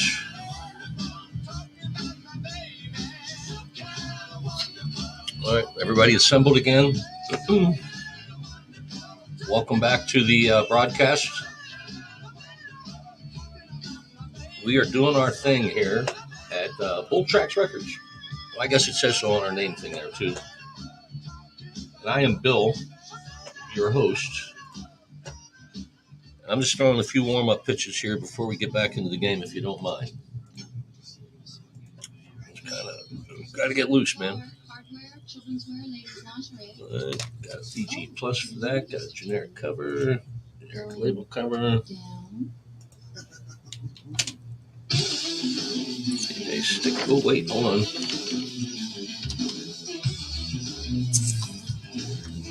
Cover, label sticker on the front. All right. Again, just throwing a couple warm-up pitches, and we'll get right back into the game. Counting down to the weekend. We got about 2 hours to go yet on the broadcast today. No, March. Oh, that's sad. I'm making myself laugh with my terrible typing skills. I've been typing.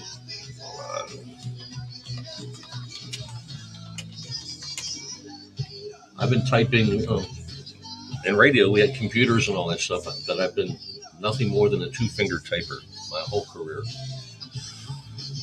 And I have time to learn now that I'm retired, but I don't want to. All right. So I've thrown my warm-up pitch. We're ready to go. Get this sucker in gear. Hi, I'm Bill again. We're here in Clearwater. It is a fabulous day.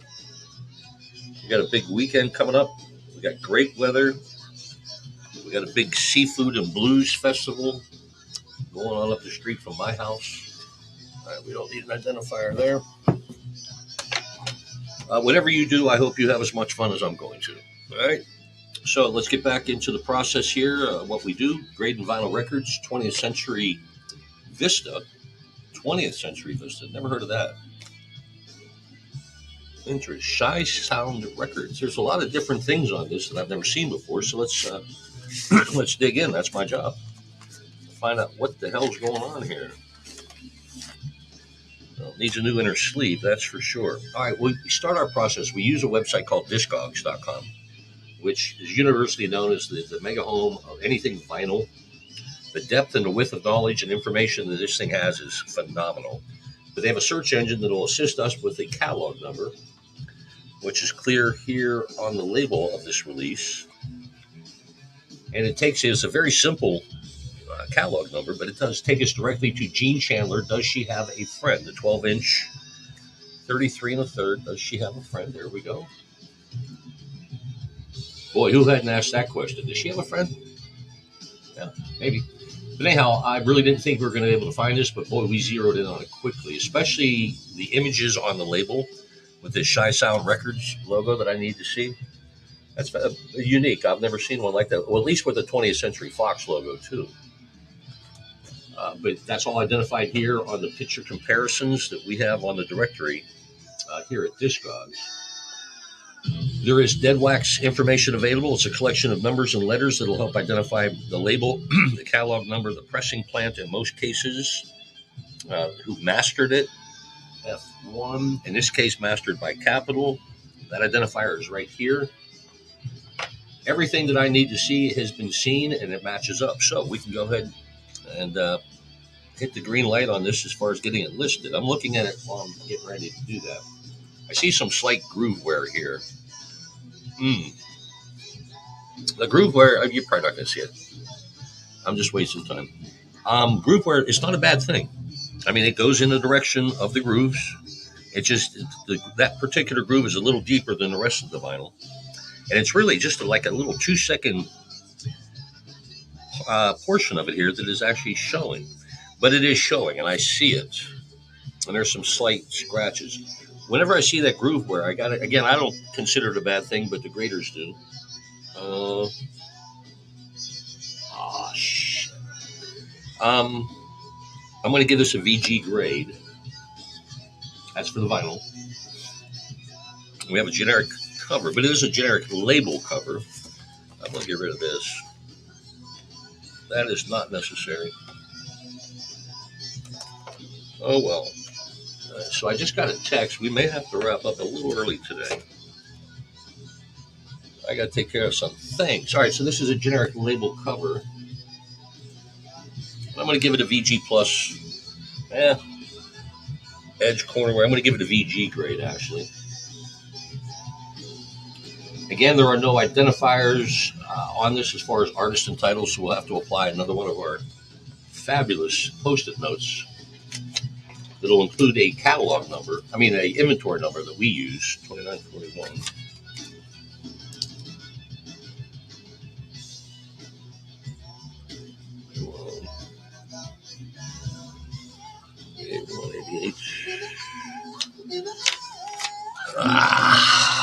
That stinks. All right, so that's the process. Every piece of vinyl that comes through here, whether it be a 12-inch EP, 12-inch long play, 45, we give it the same treatment, the same grade, the same go over. We want to be as accurate as possible. We're not into speed at all. This is not a race against speed and time. It's all against accuracy for us. All right, 12-inch maxi single from Taboo Records, but this is a Warner Brothers cover. Here's what I'm going to do in this case. This is a unique cover for a Warner Brothers release. I'm going to go ahead and save this, actually. And we're going to swap out a generic cover. Let me stuff this in there. Those covers are kind of tough to find. Covers mean nothing as far as overall value of any record that we have. But again, I like to make sure that these things match up. Along the way, I'm going to find an Atlantic Records single that deserves that. So let's start our next project here with a simple catalog number, 4Z9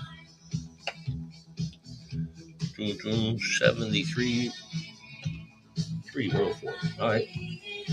This catalog number is specific and unique for this version, which apparently is going to be a retail version of Don't Wear It Out by Mary Davis, 1990. Not much to compare it to. There's one picture of the label. A thing that's very helpful is the barcode is here on the label. I'm going to make sure that matches up as well. All right. So again, with what limited information we have been able to identify what we have here, so we can go ahead and get it listed. Just like that. Hell, one sold as recently as yesterday. Holy cow. All right, so we need to get this up there quickly. There's a need, a demand, a want, a desire for this record, and I'm going to make sure that gets taken care of. Grading of the vinyl, this is the most important part of the process, really, because this is going to determine the value of the whole package. I'm looking real hard because I don't see anything. This record has never been played. Given that, we're going to give it a near mint grade. You're probably thinking, well, if there's nothing wrong with it, Bill, why is it not mint condition? Well, once it's been released from a sealed jacket or cover, it takes away the mint value. To me, then it's near mint. But you know what I'm saying when I say it's near mint. It couldn't get any better. All right, so we got this generic cover we're going to be using in place. That's coming out.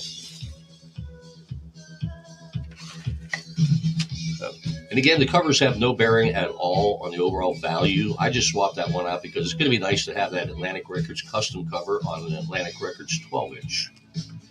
Is my thinking. Don't do that to me. Hold on. We have a technical problem. 40034.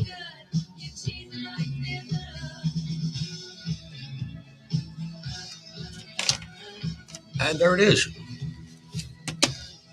That's the way we roll. I got to look something up real quick here. Give me 1 second.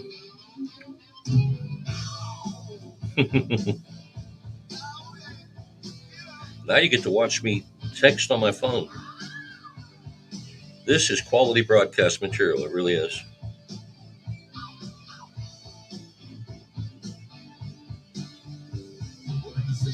Quality broadcast material. 22, 19. Yeah. All right. We'll see how that goes. All right. So we're going to be here grading records till probably 4 o'clock. Oh, no way. Oh, no, that's not it. All right. So I'm getting ahead of myself. Here we are, our next project, Sam Records.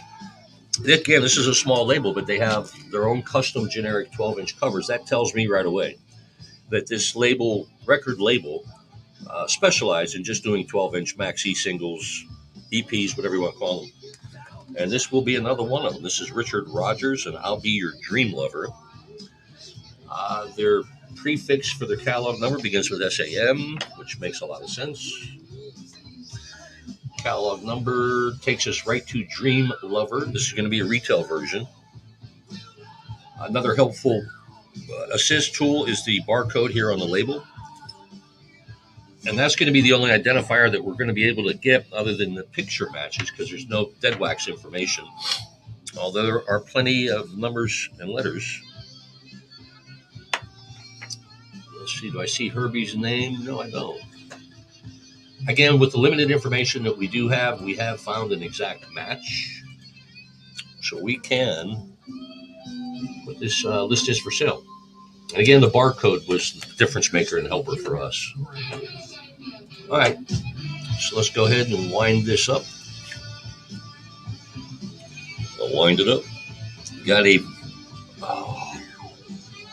we have a near mint record. No, we don't. We have one scratch. Well, there's two now, but that's in the dead wax. What a shame. One, I'm going to make sure that's a scratch and not a dog hair. That's a scratch. One tiny 1-inch hairline scratch will make this a VG Plus record. But again, that's the fine, razor thin line in between VG Plus and near mint. This side is super clean. But just that one scratch. We're going to give it VG Plus. Again, generic cover, but it's a generic label cover. Pretty good shape. I'll give it a VG grade. And we'll sticker it up.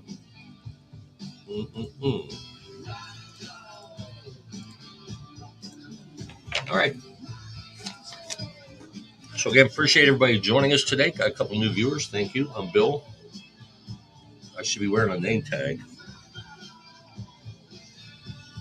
Or at least have my name superimposed on the broadcast screen, right?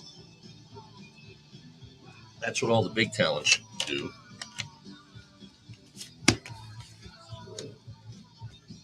So, hey, happy Friday. I hope whatever you're doing, here's another one of those specialty Warner Brothers. And it's in an MCA Records single. Yeah, I'm going to swap this out. I got to. I shouldn't be doing this because basically all it's doing is slowing me down. But I like making sure things match up. All right, just a generic cover for this one. All right, this is Phil Thornalley. Well, this is exactly why I swapped out the cover. I never heard of this guy. Phil, if you're watching, Congratulations on having a record released on MCA Records. I still have never heard of you. The song Love Me Like a Rock, that's a Paul Simon record, right? Song. And it doesn't give him credit anywhere. I wonder if Paul knows about this. All right, so we do have a couple different, pressings of this. That means we're going to have to get busy with this dead wax right away. FDS2. Future disc. I'm looking for one other etching that I do not see. Hold on. I got my handy magnifying glass here to make sure I can identify this stuff. All right, let me make sure the label matches up. We want the daytime MCA Rainbow. I need to make sure everything matches up aesthetically with text size, font size, track listings, layout. Everything's a match there. All right, so we got an exact match. I never heard of this guy, though. Again, Phil, I apologize. But congratulations, you had a record out on MCA Records. I did. All right, grading of the vinyl coming next. We're going to go VG Plus for this one. It's been played but cared for. Generic cover that we dug out. And there you go. I'm comfortable with that grade. All right. So again, we got a generic cover here. We're going to have to sticker that bad boy up. And the inventory sticker, again, is helps our shipping department. When you place this in your cart and you check out, Phil's name's going to be on there. Love Me Like a Rock will be on the order, but this number will be highlighted, 2941. And it really is going to help our shipping department zero in on where it's at. 45. And when you have, we have over 200,000 pieces of vinyl. When you have that many, you got to know where everything's at, right? It's like a controlled chaos. You folks on TikTok can see behind me on the corner there. That's just a smidgen of what we got. A smidgen. This is going to be Bass Boy. The name of that artist is just looking to be like a retail version. Usually, the reason I hesitated, usually when we see a plain white label with simple black text, it identifies it as a promo copy. But a lot of times these smaller labels don't have the budget to even put color on them. And they keep it pretty basic. I'm thinking that's what this is going to be. Especially, I've never heard of Bass Boy Records. So we're going to enter the catalog number first. See if we can zero in on what we got here. We're looking for Underground Hop Volume 1. There it is. So, again, it's a small label, and for some reason, everything we need to know, who wrote it, who mastered it, who mixed it, all this information is on the website here at Discogs. Just amazing. A little label out of Clifton, New Jersey, Bass Boy. All right, so matching up the label is really going to be a no-brainer, and that matched up real quick. We're looking for the Bass Boy logo on the back. There it is. We even have some dead wax information we can compare to. DM Europack Disc, New York. Amazing. There it is. Everything that we need to identify this record is here and has helped a lot. Now, again, this is a record that didn't have a lot of distribution, didn't have a lot of pressings. So it's a supply and demand thing. This is going to be probably valued a little bit more than your traditional 12-inch. But that's my job to find out. So first things first, we need to make sure we can get an accurate grade on the vinyl. I'm going to go with it. Okay, here's one of those borderline moments where I see a few too many scratches than I would like. So I'm on the border between VG and VG Plus, so I'm going to go VG. Again, I'd rather you be excited that I undergraded it than mad at me for overgrading it. The only thing this thing lacks with that grade is any groove wear. Groove wear, again, is not a bad thing. But condition of the vinyl, VG. Generic cover. I don't mean to yell. I'm sorry. I'm excited. The weekend's here. I got big blues festival up the street from me. Seafood. Gonna be eating a lot of seafood. Yeah, probably not. I'm not a giant seafood fan, actually. All right. So let's generate an inventory number. I mean, we're here in Florida on the coast. If you get a full tank of gas at a gas station, you get a free fried fish platter, for God's sakes. Most of the time. And some of that's true. But I'm into the blues, and I'm not into being outdoors. I'm being out on the water, near the water. We live where people vacation. By the way, if you do vacation here, thank you for your tax dollars, number one. Number two, come on by. We'll give you the tour. I'll get you to buy some records. We'll go buy a lunch next door. We'll talk records. All right, Zoe Pound is the name of this artist coming for you. Most Wanted Records. There's no catalog number. So my first line of defense is to go in and put Most Wanted Records into the search engine here at Discogs, and it'll show me a listing of all the releases that Most Wanted Records has had. Now, this is also showing me 3 different companies called Most Wanted, so I'm going to copy this. You think there'd be copyright laws involved, and they couldn't do that. Now, when I open up the directory for the label, it'll show me all of their releases. 91. I don't know if I'm going to hang that long. This is underground gangster rap records, really? I'll tell you what, I'm going to back this up and do the artist name first. Coming for you. I think that's going to help out a whole bunch more. And there it is. I want the yellow version. There's 2 different copies, one with a green label, one with a yellow. Guess which one we got? I know I shouldn't pick up a record like that. That's how I cut my finger here. Some of these edges are pretty sharp. All right, 0 information on this record. 1 small picture. 1 small, tiny picture. But that's all we got to work with, my friend. And when this happens, we have to trust the system. Catman, dude. All right, so pretty sure I see 2 scratches there. This side has never been played. This is the clean version. The dirty version over here. Oh, yeah, they played that a lot. So this was played at a house party. This was not played on the radio. I can promise you that. But again, just a few small scratches is going to give it a VG plus grade.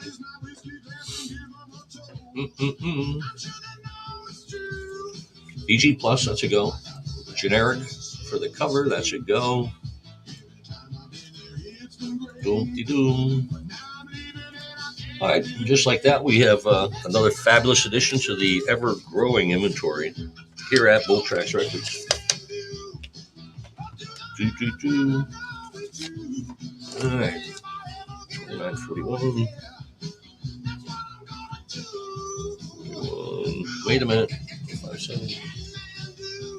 Adding the 10-digit number that serves as our inventory number. And I like to stagger these things across the top so that we just don't have one big clump. That's why I'm doing that. So, hey. Let's see, what else do I need to do here? Llewellyn's Incorporated, LLI Records. Now, again, this is one of those times where I'm going to go, yeah, right, we're going to find this. Guess what? Well, let's find out. A very simple catalog number, JP, what do I need here? JP 003. This is the 3rd release from this label. And we're looking for Jason is the name of the artist. Jason. I can't believe this. There is a directory listing for this song, this record. Wow. That is crazy cool. Llewellyn's Records, made in Canada. That's going to be something I need to find. Now, it does show here. It was recorded at Ralston Recording Studio. Let me pull up the picture. That does identify. Publisher Canada, or Perez Music Publishing of Canada. That's identified there. Holy cow. Again, this website, discogs.com, never fails to amaze me, amuse me. This is crazy cool. Every identifier that I need to see on the dead wax is listed here. It can't be. That's why we use this website so much. Now, here again, this is why I've never heard of this label, record, nothing. There has never been a copy of this sold on our website, excuse me, or the Discogs website. That covers a lot of ground. And it shows that two people have this in their collection. Maybe it's for sale or just in their collection. A lot of people just list their collections in here. But there are four people that want this. So that's going to make the price of this thing a little bit more than what it typically should be, you think. But that's my job. I'm going to find out right now. The condition of this vinyl is a VG Plus, which is going to be huge. All right, standard generic cover. The covers, again, have no bearing on the overall value. It's based strictly on the vinyl, but it's nice to have a cover, right? Especially a pretty one, but that's not a pretty one. So you scroll this down. Actually, it didn't. I thought this would end up being a $12 record. It's valued at $3, but still, it's a record out of nowhere, and just a couple people have it, and there's a couple people that want it. So if that's you, come on, get it. We got it now, and it'll be there at that website, boldtracksrecords.com. A song called Angie. That's not the Stones version. It doesn't list Mick or Keith as the songwriting credits. 62904.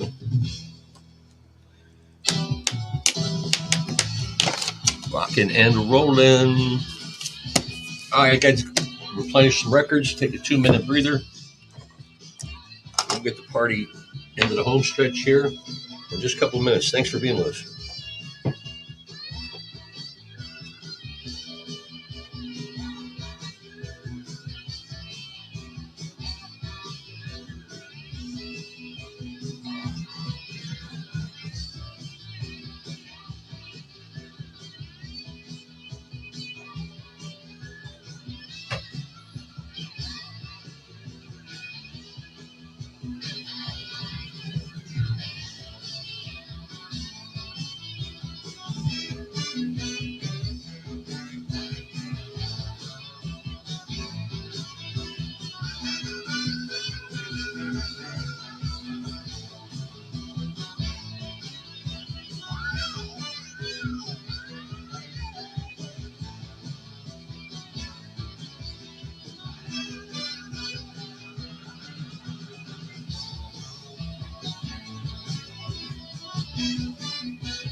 Let me grab some records.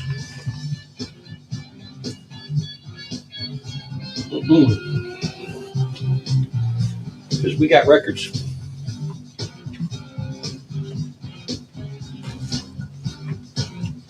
Dun, dun. Smoke on water. So, hey, thanks for joining us again. Why didn't I do that earlier?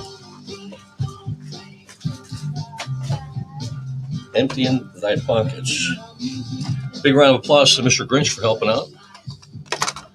We appreciate his contributions. All right.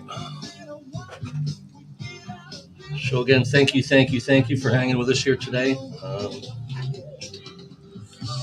Hold on. Mm-mm.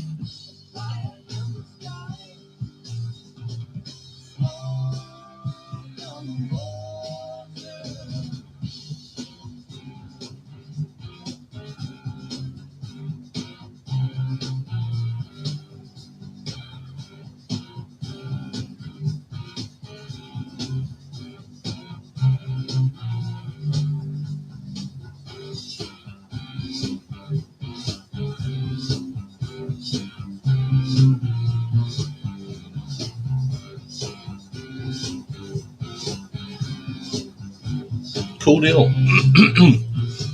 All right. So again, thanks for hanging out with us today. Let me grab this cord real quick.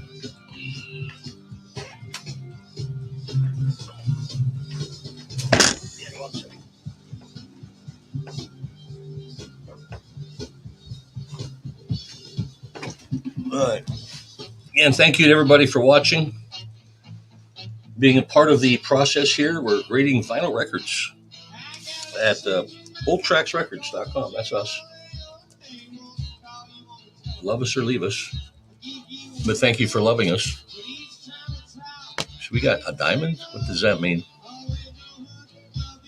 I have no idea. All right, so we're going to move on. We're going to have a band here called Firefly, not to be confused with Firefall. Emergency Records and Fillmore's. It's a small label. This is an advanced DJ copy. It's identified as such on the label. So let's get started. It's going to make our process of identifying exactly what we have a lot easier. EMGS. I'm simply adding a catalog number that's found on the label. And it takes us right to the version that we want. There are three different versions: test pressing, a promo version, and a retail version. We want the promo. And all three of them are identified here on this website.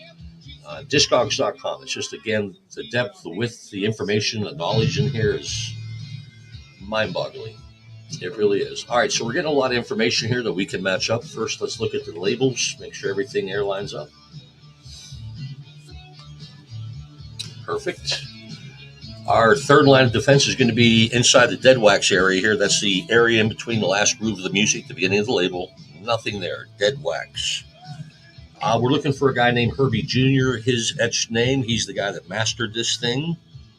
He's kind of a legend, too. He's on most all 90% of records, 12-inch singles that were put out in the 90s, even the 80s, too. This guy was a legend. Still is. I think he's still alive. But anyhow, we've identified this as best we can. All the information here that we need, so we can go ahead and list this. And we are unable to list it unless we can absolutely identify everything. From the label layout to the etchings and the dead wax, everything is important in identifying exactly what pressing we have. So let me give a grade for this. A few small scratches here. Somebody did play this, but they took good care of it, which is rare for most DJs. DJs that really don't take care of their stuff. But somebody did with this. We're going to give it a VG+. A generic cover. We have an MCA issued generic label. It doesn't match, but I'm not going to sit here and swap covers all day. I know I did it a few earlier, but those were special Atlantic Atco Records covers that are kind of hard to find, actually. But we have no identifier as far as artist and title, so we got to slap another inventory sticker on it. That'll keep everybody happy. I hope you're happy because it's Friday. You got a big weekend ahead of you. 2941 090. If you're just joining us, thank you.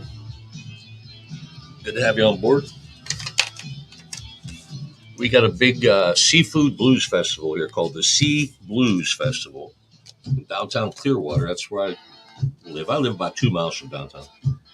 But we got this great new amphitheater called The Sound. We got a big 5-acre green area. They're going to have a stage there, food trucks. Big time, man. Looking forward to it. And beautiful weather, too. If you happen to be in Florida, going to the festival, man, let me know. Look me up. We'll hang. I got about 6 or 7 people I'm meeting up there, actually. Not from here, regular friends. Excuse me. But I got room on my dance card for you, all right? All right, so we're entering another catalog number, 1354, to get the search engines rolling here and discovering another great piece of vinyl. Disco Dance Classics, who? All right, it does show 2 different pressings of this, both Canadian, so I need to find a Canadian identifier. And here in what they call the ring text, right around the ring of the label, they'll put the legalese, the record company, their address. Made in Canada is what I'm looking for. And there it is. And there are only 2 pressings, both Canadian versions. What I need to do now is match up the label. It has 2 different labels. That's the only difference. Double A side, and I have identified what I'm looking for. This is Dr. Buzzard's original Savannah Band. That's a nutty band, by the way. All right, so we've identified what we need. Let's check the dead wax information first, since it is available. Okay. And this is what's going to identify what the pressing plant is. It doesn't tell us exactly what it is. I don't know the Canadian pressing plants that well. But everything matches up. So let's get this thing listed. Some small scratches this side. I mean, it is Dr. Buzzard's original Savannah Band. Who wouldn't want to play that? Some groove wear. Over here, again, groove wear, not a bad thing. It's not going to cause any hissing, no pops, no scratch, no skips. I'm okay with that. This is going to be a VG plus. Again, that groove wear does not scare me off. All right, VG plus. Ooh, all right, we got a generic cover, but it is a generic label cover. And I mean the record label, the record company. Disco Dance Classic on Unidisc. Pretty good shape, too. VG plus. Ooh, slow ride. All right, we need to get an identifier up there as far as the inventory number. You know the routine. Oh, you should by now. 41, 102, 882. Ooh. Alrighty. So that's the process. Again, we're totally transparent. We want you to see every bit of it. If you have any questions, we always have the chat room open. If you got any records that you have that you might need some help identifying, let me know. Cineta is our next up. Now here again, I could be doing this all day. This is another one of those custom labels for Adco I really like. But I'm not going to sit here and swap out all day long. This is on the record, so this is obviously not a match. And again, the labels, I mean, the covers don't have any bearing at all on the overall value. I'm into that whole pretty thing. 967. I mean, I want my vinyl to be great, but I also like to have a good cover. I'm scratching my nose. I'm looking for the artist Sunita, and I'm not getting that. Why not? Well, again, it's a small record label. They may have 96784. They may have accidentally copied a catalog number from another artist, and there's a couple other examples. Let me just move on to this part. Sunita. There we go. We just had to put Sunita's name in there. All right. So we need to find the Omni Records identifier, also Fanfare Records, which is a co-conspirator in this, I guess. Let me look at the labels, make sure that matches up, and we have a match. Take it easy. Everything matches up. Now there is actually some dead. Holy cow! Wait a minute. So I pull up the images of the pictures, and they do show the covers, and this is actually the cover that it shows. So apparently, Omni Records is distributed by Atlantic Records, and I almost swapped that out. Good thing I didn't. All right, so that's the kind of homework we do. We also need to check in the dead wax area. There's a couple identifiers I need to find right away, and here's the first one: the SRC stamp, Specialty Records Corporation, and then the Atlantic Studio DK stamp. Both of those are on there. The SRC stamp identifies it as that's the pressing plant, Specialty Records Corporation, and it also lets us know that this is an original pressing. Right there. This is not a reissue, repress. It's an original. So everything has been identified. Let's move on to the grading process because the rhythm is right. Don't you know the rhythm is right? All right, I'm going to give this a VG plus. I've already looked it over while I'm yapping. A few small scratches, but well cared for. So absolutely VG plus. Let me look at that one more time. You know what? I saw it out of the corner of my eye. Just a small collection of scratches here. Hairline scratches. There's 4 or 5 of them though. Again, I'm borderline. I'm on the fence, so I'm going to back it up and give this a VG grade. Actually, I'm glad I saw that. So, as you'll learn, I undergrade everything. The smallest imperfection is going to drop a grade because we have standards. We have a standard here at Bull Tracks Records. Again, this ends up being a generic label cover. That's pretty cool. Again, the cover means nothing, but except it does to me. And that's the kind of detail we put into it here, kids.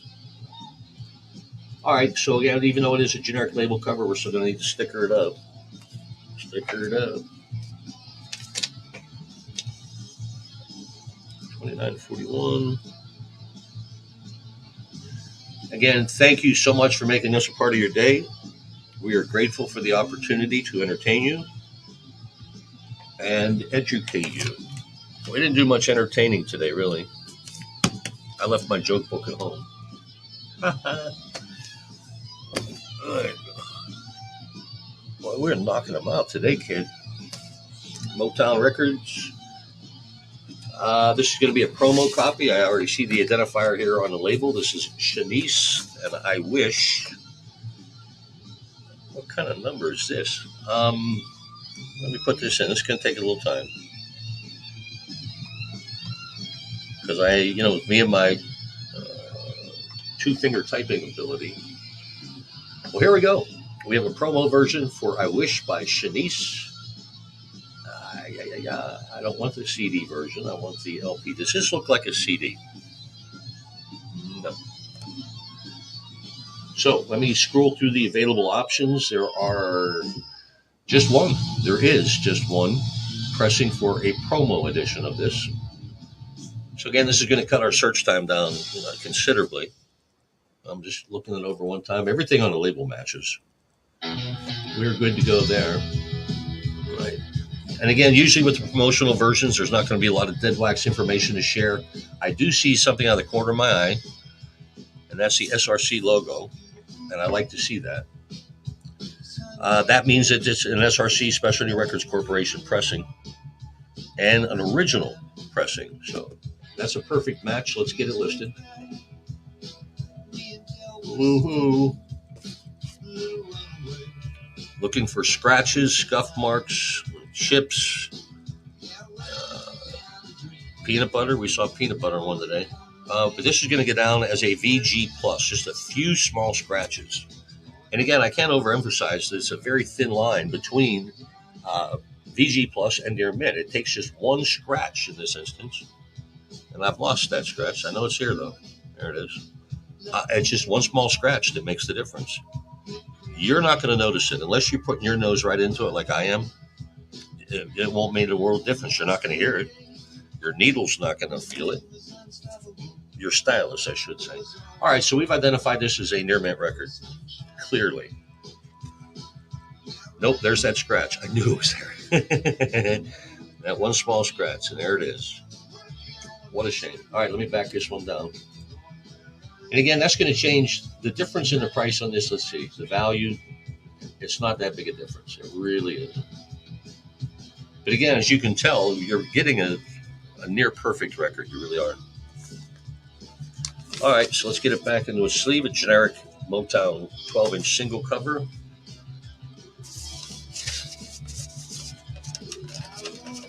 Get back in there, you screwball. But anyhow, that's how that whole package looks. The value, again, based entirely on the vinyl. Has nothing to do with the generic cover. Even it being a generic label cover, for heaven's sakes. That's why it was kind of fruitless for me to be swapping out that CBS cover. I mean, I do like to match things up, but again, at the end of the day, it don't really matter. So let's generate a inventory number, and we'll get this puppy flying. 2941. 133.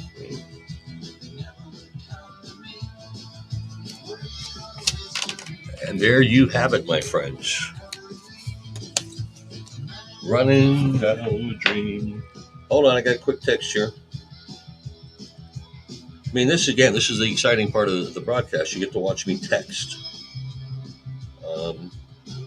I don't let a lot of people watch me text. I don't. But, we're tight. We should be tight by now. Okay. I'll do that. 13. All right. We're going to wrap it up a little early today.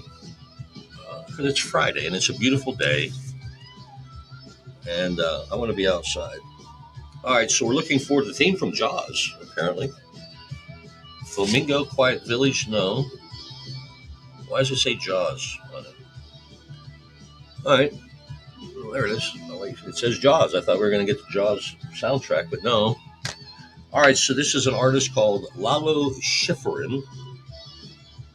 Ooh, what a basic catalog number. OJL2. And I'm going to add Lalo's name. Wow, there it is. Wow. A simple catalog number, OJL2. And this thing shows up. It just shows up. And two versions of it. Again, this website just continues to boggle my mind. It's called Discogs, and that's what we use, our major tool in identifying these records. It finds everything. All right, let me first back up. I'm going to get the images of the label, and those do not match up. All right, so let me back this up. We're going to see what other versions are available. Again, we're looking for OJL2 12-inch 45. U.S. pressing appears to be 3 of them. All right, this label matches. That one matches. All right, let's make sure the information in the dead wax also corresponds. RBG 5JG. Perfect. That works for me. Hold on. All right, let's not worry about that. All right, we get to get this listed. We have permission to do so now. Condition of the vinyl is utmost important because that's what the entire value is based on. I see one small scratch, but it's with the groove. But again, you're not going to be able to see it. Not quite sure what would have happened there. A few small hairline scratches on this edge as well. This is going to get a VG plus grade, though, because it is in very good plus shape. I like to see stuff like that. And again, so much up until today, 95% of this batch we've been going through have been VG plus or better. Today, though, we saw a whole bunch of VGs. So if you want to save some money, you don't mind little pops and hisses. I mean, all our records back in the day, we know those hisses. We knew where the pops were on all of our records. Save yourself some money. The VG records are also, a good buy. They really are. All right, although this is a generic cover, it does list his name in print. So I'm going to give this an official grade as far as the cover goes. I'm going to give it a VG plus. Some slight corner wear. That is about it. Mm-mm-mm. The difference here, I mean, this is not a generic cover by any means because it has the artist and the title of the songs on that. They put a little effort into it. So it's not quite generic, but pretty close. And with that, we don't have to add a identifying inventory sticker because everything is right there. Baby, won't you keep me happy? All right, folks, we're going to go ahead and wrap up biz for today. Um, it's just too pretty outside. And I want to be outside. So anyhow, have a terrific weekend. Again, we're going to be off Monday for baseball, but we'll be back Tuesday. Let your friends know we're here 10:30 till 4, Monday through Friday, right? See y'all. Keep me happy. Happy Stones. All right, you over here, let's wrap you up too.